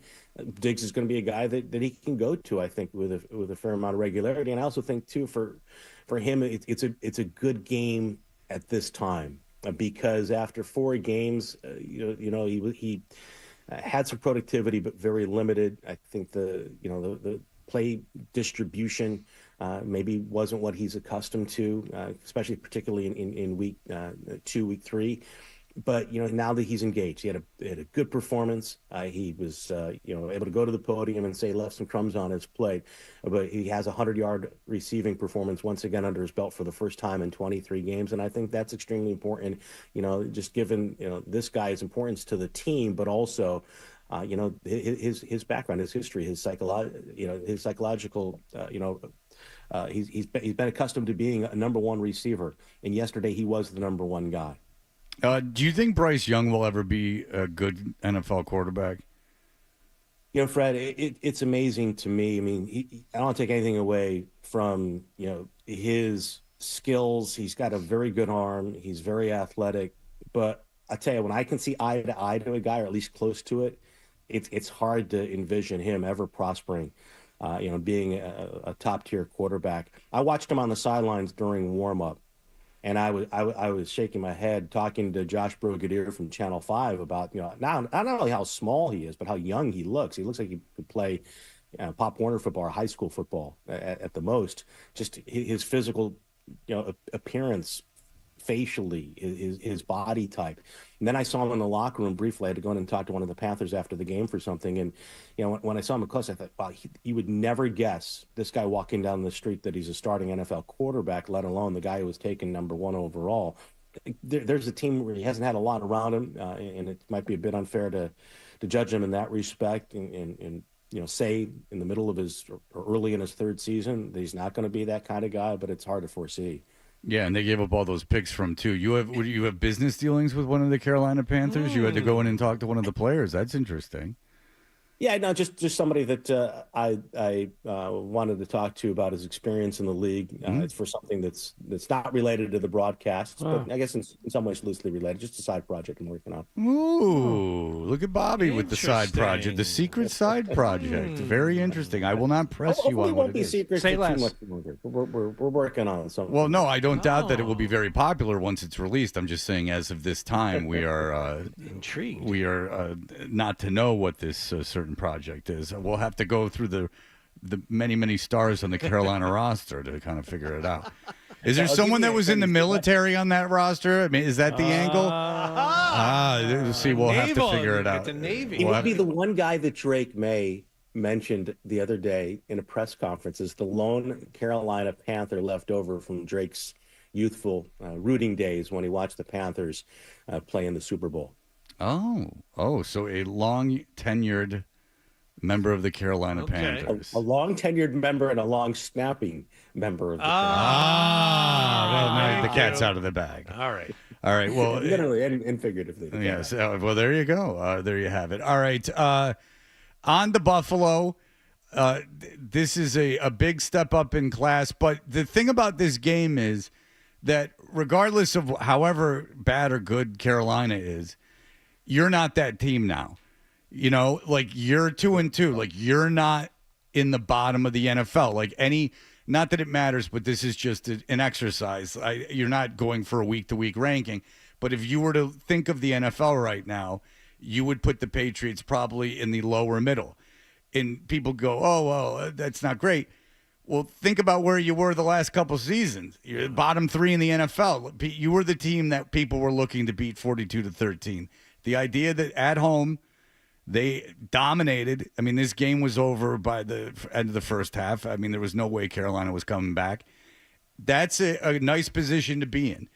You're not in the dregs of the league. Are you in the class of Buffalo? No, but if you win that Buffalo game now and you got an easy run after it, now you can chalk up enough wins where things become interesting. Now, do I think they're going to win in Buffalo? I don't think there's any chance they win in Buffalo. But nonetheless, a wonderful victory. Bobby, I'm glad you got to call a barn burner. I'm glad you got the call. Great call on the punt return touchdown. Fantastic work. We appreciate it as always. Bob Socci, the voice of your New England Patriots. Thank you, Bob. Hey, thank you, Fred. Appreciate the kind words. Thanks, guys. All right, there you go. Great Bob Socci, working on a project involving a long snapper for the Carolina Panthers. Look out.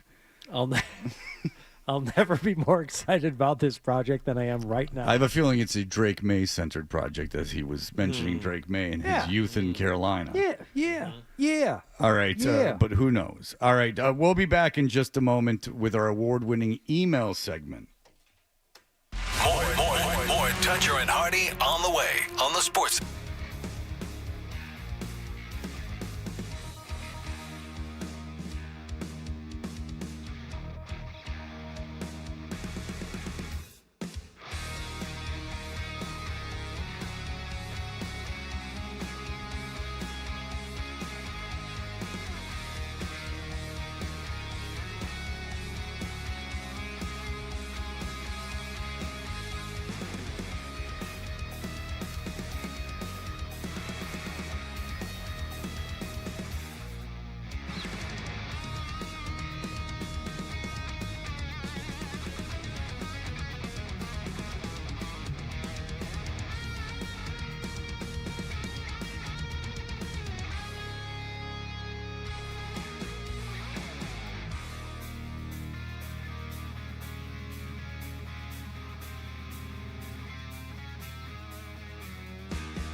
for a bit. The email bit. We should do the email bit. It's a great idea. Let's do the email bit. We're Toucher and Hardy. If you want to email us, you can find it on 985thesportshub.com. All our email addresses are up there. You can follow us on social media at Toucher and Hardy, Hardy at Hardy985, and at Fred Toucher, which since the event where I had a suit on, I've been picking up followers. I guess if you're in a picture with Kendra, you get like lots and lots of followers. What did you tell him? The Kendra picture would do it? Yes. Yeah, Adam was huge on me putting up a picture of me and Kendra. I thought it was the shoes that I told you to get. Well, that was a help, too. This is from Dave. It says, it's Theo Vaughn. I'm a fan of Theo Vaughn's podcast, and I think he's a pretty unique comedic style. He can be pretty quick, and he's great when he's paired with the right kind of guest. I've always thought he's a dreadful stand-up comedian, though. I guess he's filming a Netflix special, and it epically bombed. There were a ton of tweets about it over the weekend. I guess 1/3 of the audience walked out. So it's true. Walked out of a 45-minute set? It was a beacon. No. Well, he would start, and then he would mess up, and he would start over again. So, the people that paid, Theo Vaughn's not a very good stand-up comedian. But I will tell you this, and hopefully he's still sober. There's rumors about all these things. Look, I've never listened to his podcast. I've never seen his stand-up. But I am a human being with a phone, so Theo Vaughn has come into this. I've said this several times. If you're a comedian, podcasting is new. Social media is new. All this is new for humanity, okay? We know it's created an incredibly divisive environment, so we know that, right? People are on a political team, and they're online. They identify as that team. And that's how like in real life, there's no way these people are like that, but online they are. If you have a comedic podcast or a comedic radio show or a sports podcast or a comedic or sports radio show, you'll get crazy people mad at you. But what are they really mad at you about? Like, they're either crazy or they're upset that you don't like a player that they like. It's really harmless stuff. What I had told you and what I saw coming a mile away is in these times when even if you're playing the fence as much as you can, when you take the easy money and the easy hit and you start the easy, spike in views by having politicians on, it's just not something you can walk away from, because then you're the guy whenever a news story happens that they want and they go back. Theo Vaughn what's the immigration enforcement? The immigration enforcement had a video up and they used Theo Vaughn in the video without his permission, saying, like, immigrants get out of here. And he asked them to pull it down, and they did. But you're this hick from Louisiana who was on the Real World or Road Rules. You want to be a comedian. You start a podcast to dick around and, talk about stuff. Talk about your life, joke around.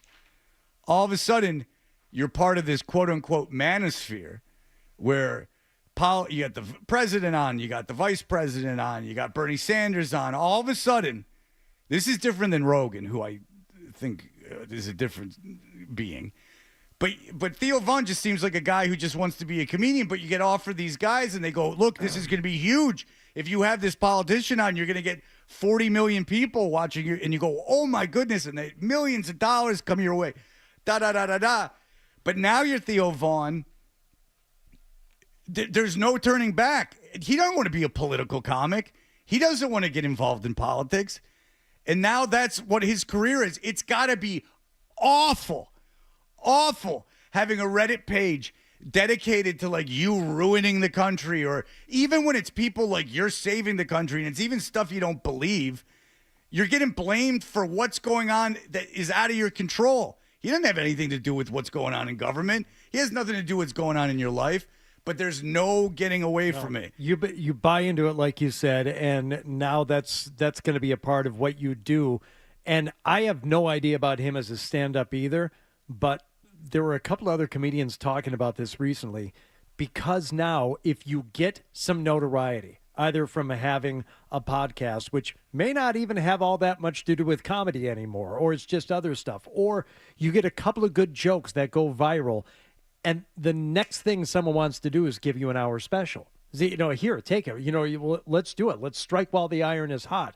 And these other veteran comedians were saying the smartest thing for a lot of these people would be to say, no, I'm not ready. I don't have an hour. I had a couple of good jokes, or I had a couple of moments on a podcast that, people heard about and liked and shared around a lot.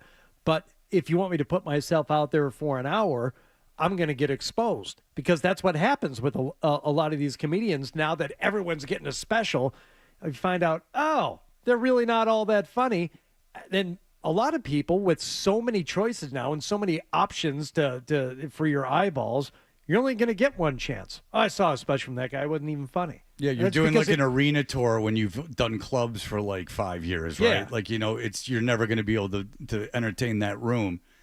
And it's not, I wouldn't trade places with that for anything. Like Joe Rogan, if something happens in politics, like the Jimmy Kimmel thing, people are turning to see what Joe Rogan would say. Joe Rogan is a mediocre at best stand-up comedian who hosted Fear Factor. And I think he likes it, but I don't care how much money he has. I don't care what kind of influence he has. I wouldn't trade places with him in a million years. That the New York Times is like writing about your political feelings and that they sway public perception.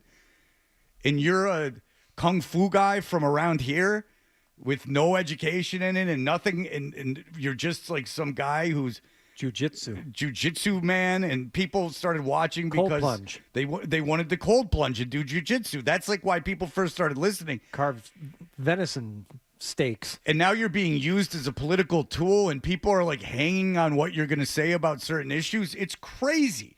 I wouldn't want that in a million years. I'd much rather have a decent, nice career, not wading into those waters.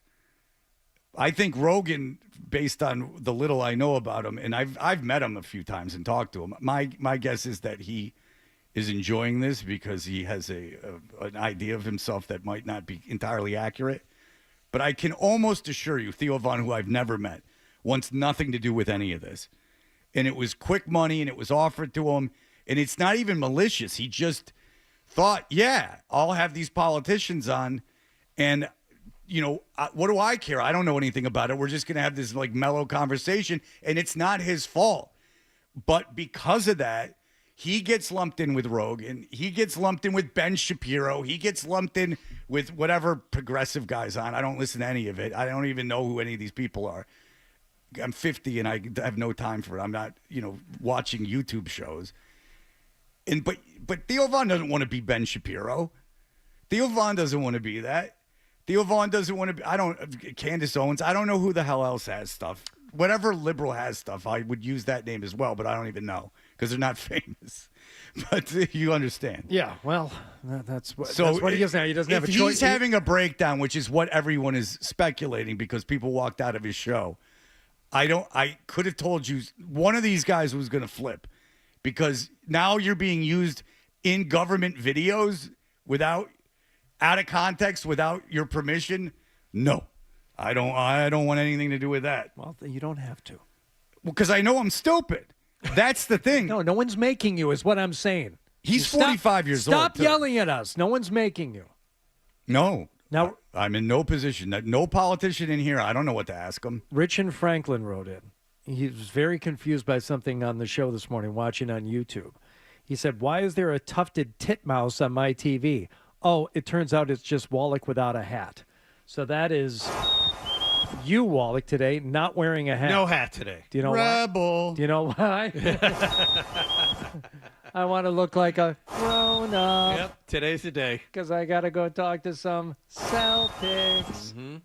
That's right. You guys have the Celtic thing today. Media Hardy's got day. quite a day today. He's got Celtic Media Day, and then he's hosting the David Andrews. Oh, that's Can I do this right here? No. I'm doing it of anyway. course. Yeah, tonight. Proud to be part of Strikes for Tykes, fun-filled charity bowling event hosted by former Patriots captain David Andrews. So gave me the cold shoulder, I'll be honest. And that's why Fred tapped out of co-hosting duties tonight. He said, "You know what? That's exactly why. I felt big timed by David Andrews, so I'm not going." No, so you can join me tonight. I'll be there at 6:30. I think that's when the red carpet starts at King's Dining and Entertainment Legacy Place in Dedham. Proceeds benefiting Boston Medical Center Pediatrics. And if you want to bowl alongside Patriots players, you can reserve your lane by becoming a sponsor. If you're not a bowler, there are a limited number of attendees. Tickets available, bmc.org/strikes4tykes to get involved and support the kids BMC serves. That is tonight, Kings, Dedham, 6:30. Excellent. Joe says, couldn't get over how different Rock and Roll Mike sounded. At some points, hints of Mark Gemelli came through while he was talking.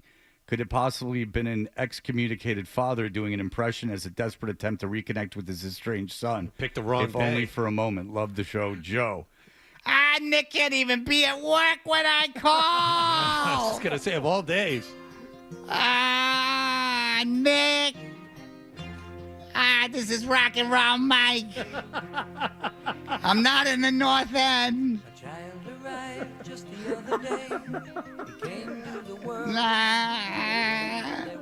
Nah, I talked to my family. All right, now Nick's dad calling in is Henry Rollins. I can't do Henry Rollins. The Henry Rollins guy. I don't know. Fred, Oh, yeah. this reminds me of a time I was on the bus going to a show. Bus? And somebody, it was in a van or a bus, I don't know, but someone punched me in the chest.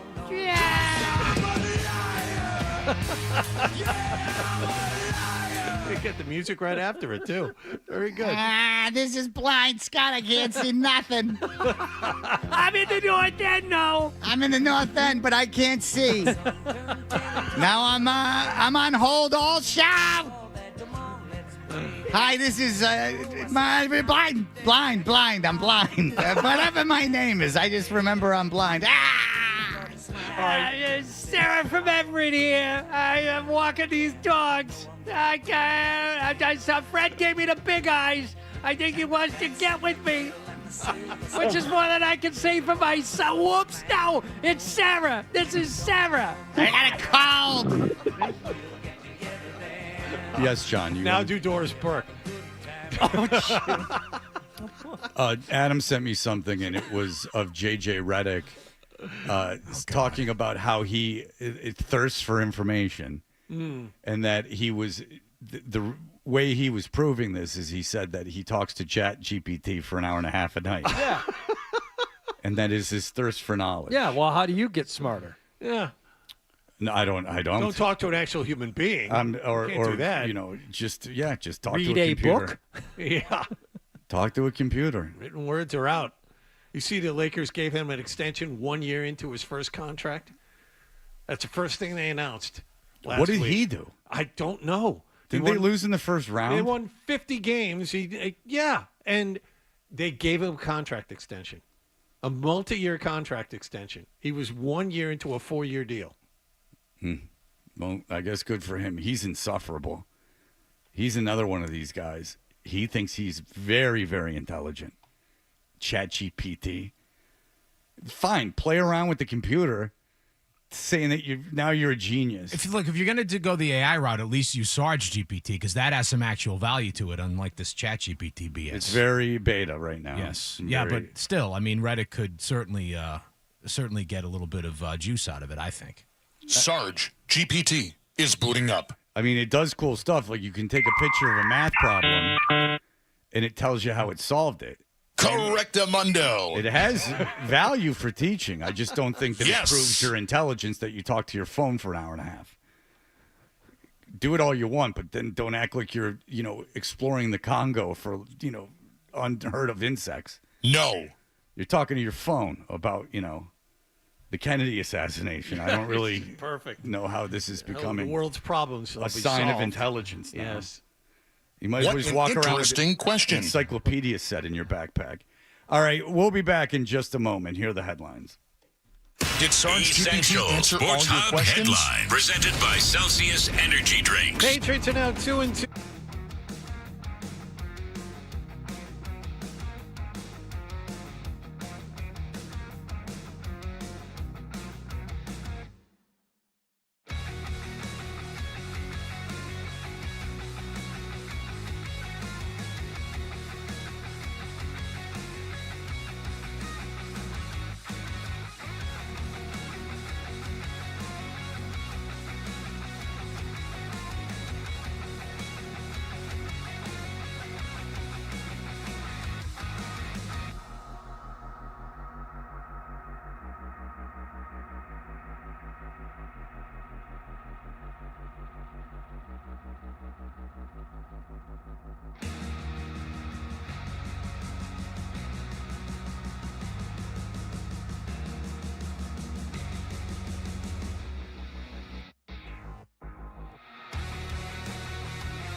Sports Hub. We know what you're thinking. What could I possibly have missed from the show? It's time for The Stack on Toucher and Hardy.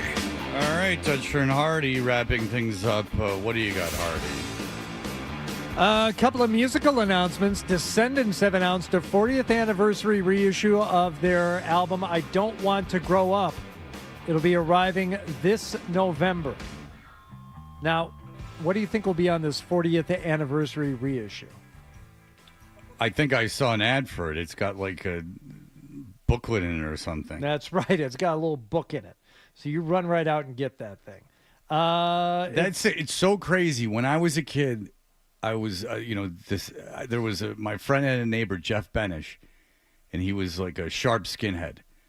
Skinheads Against Racial Prejudice.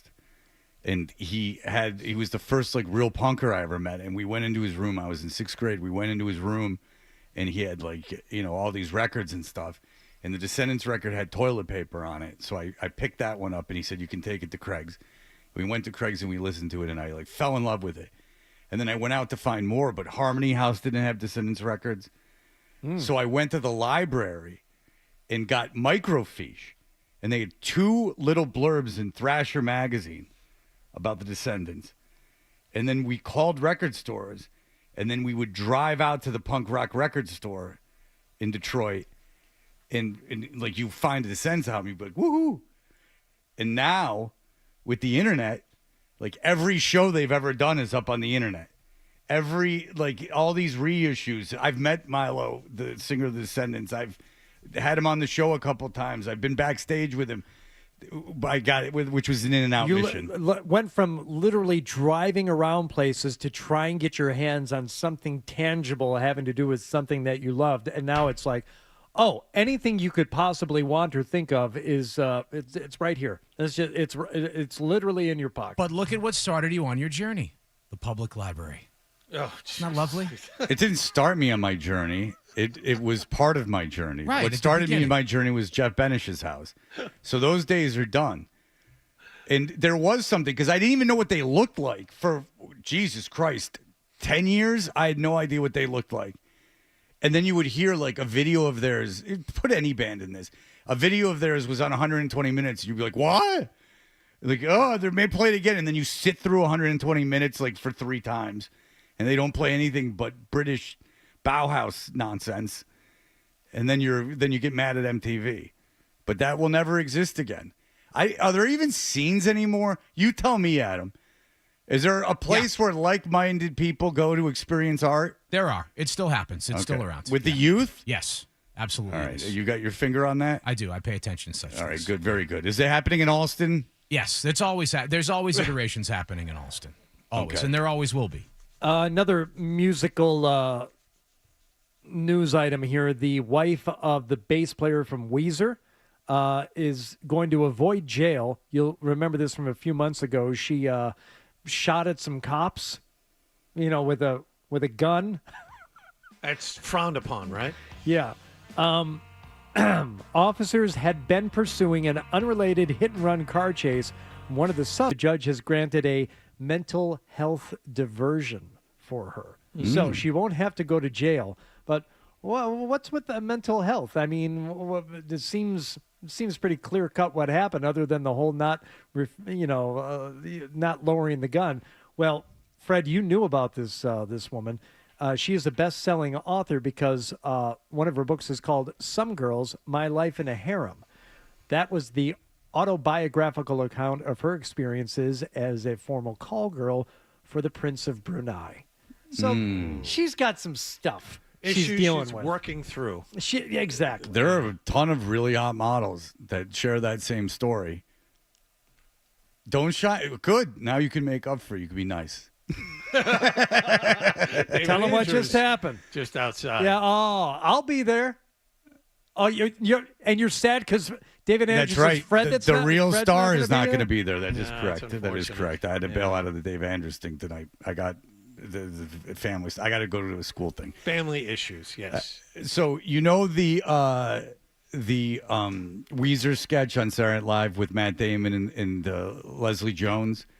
and they debate Yes. which iteration of Yes. Weezer is the Yes. greatest. What's it's a the good best sketch. album? Yes. So in the Lorne Michaels book, that sketch got pitched for every show for like 2 seasons until they knowing that now that they sat around and going like, remember the Weezer sketch?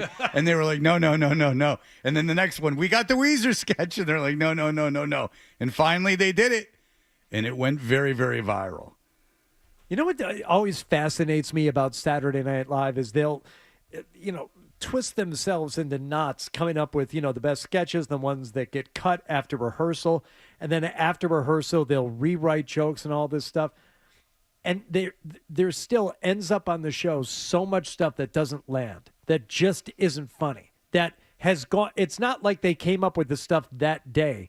They've been working on it for a week, and other stuff got left out to put the stuff on that you look at and say, whoever thought that this was funny from the jump? Well, they had a dress rehearsal of it, too. Yeah. So they did a dress in front of the audience. Yeah, you would think that you would know if something didn't work, but maybe it's too late at that point to put a sketch on that wasn't ready.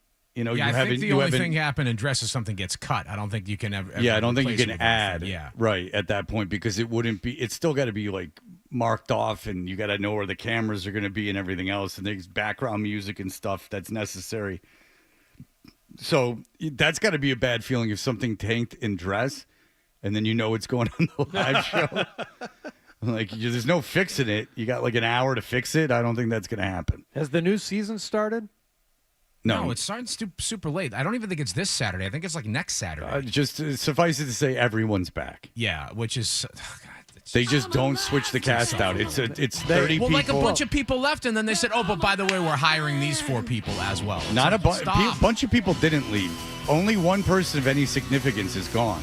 Oh, no, and the Eggo woman is gone. Eggo left, and Heidi left. Okay, so 2 people left. And Michael Longfellow left, and they fired another guy. But Longfellow was fired. But the problem is that there's nowhere for them to go now. Did you hear Longfellow was fired? Because interesting. Yeah, he was fired. I thought he left. He was fired. He had tested. No. He was fired. The weekend update. He said he was fired. He put out a post that he was fired. Interesting. I don't know why he was fired. He was all right, but there's nowhere for them to go now. Like there's no comedy movie industry, so there's like nowhere for them to go and get jobs. Like you go get a sitcom on Netflix, it's 8 episodes. That's not a lot of money, and then you're just going like the idea of going on and becoming John Belushi or Will Ferrell or Eddie Murphy. That's all gone, or Adam Sandler. It's all gone. So they stick around forever. Michael Che and Colin Jost will be there. I mean, for the next 25 years. That was a rumor. They were supposed to be gone after last season. Well, I would imagine Jost is taking over for Lorne Michaels. I have to think that's got to be what's going to happen. Tina Fey's been away for so long. Jost is he's been head writer for 15 years, Adam? I mean, he's going to be around on the there update forever. desk for so long. Yeah, that's what I thought was going to happen. I thought they were going to move Longfellow to the update desk. That Che was going to leave because he's been talking about that for half a decade now, and they were going to move Colin into Lawrence's position. Maybe that's next year. I don't think Che has to write very much, and I figure he probably just is like, it's $100,000 an episode. I might as well stick around. All right, that'll do it for us. I apologize to David Andrews that I had to back out of the event tonight. I didn't feel good about it. I gave it a day's notice. I couldn't tell you what I got things I got to do. But that'll do it for us. Everyone have a great day. Bye. Talk to you tomorrow. Toucher and Hardy on the Sports Hub.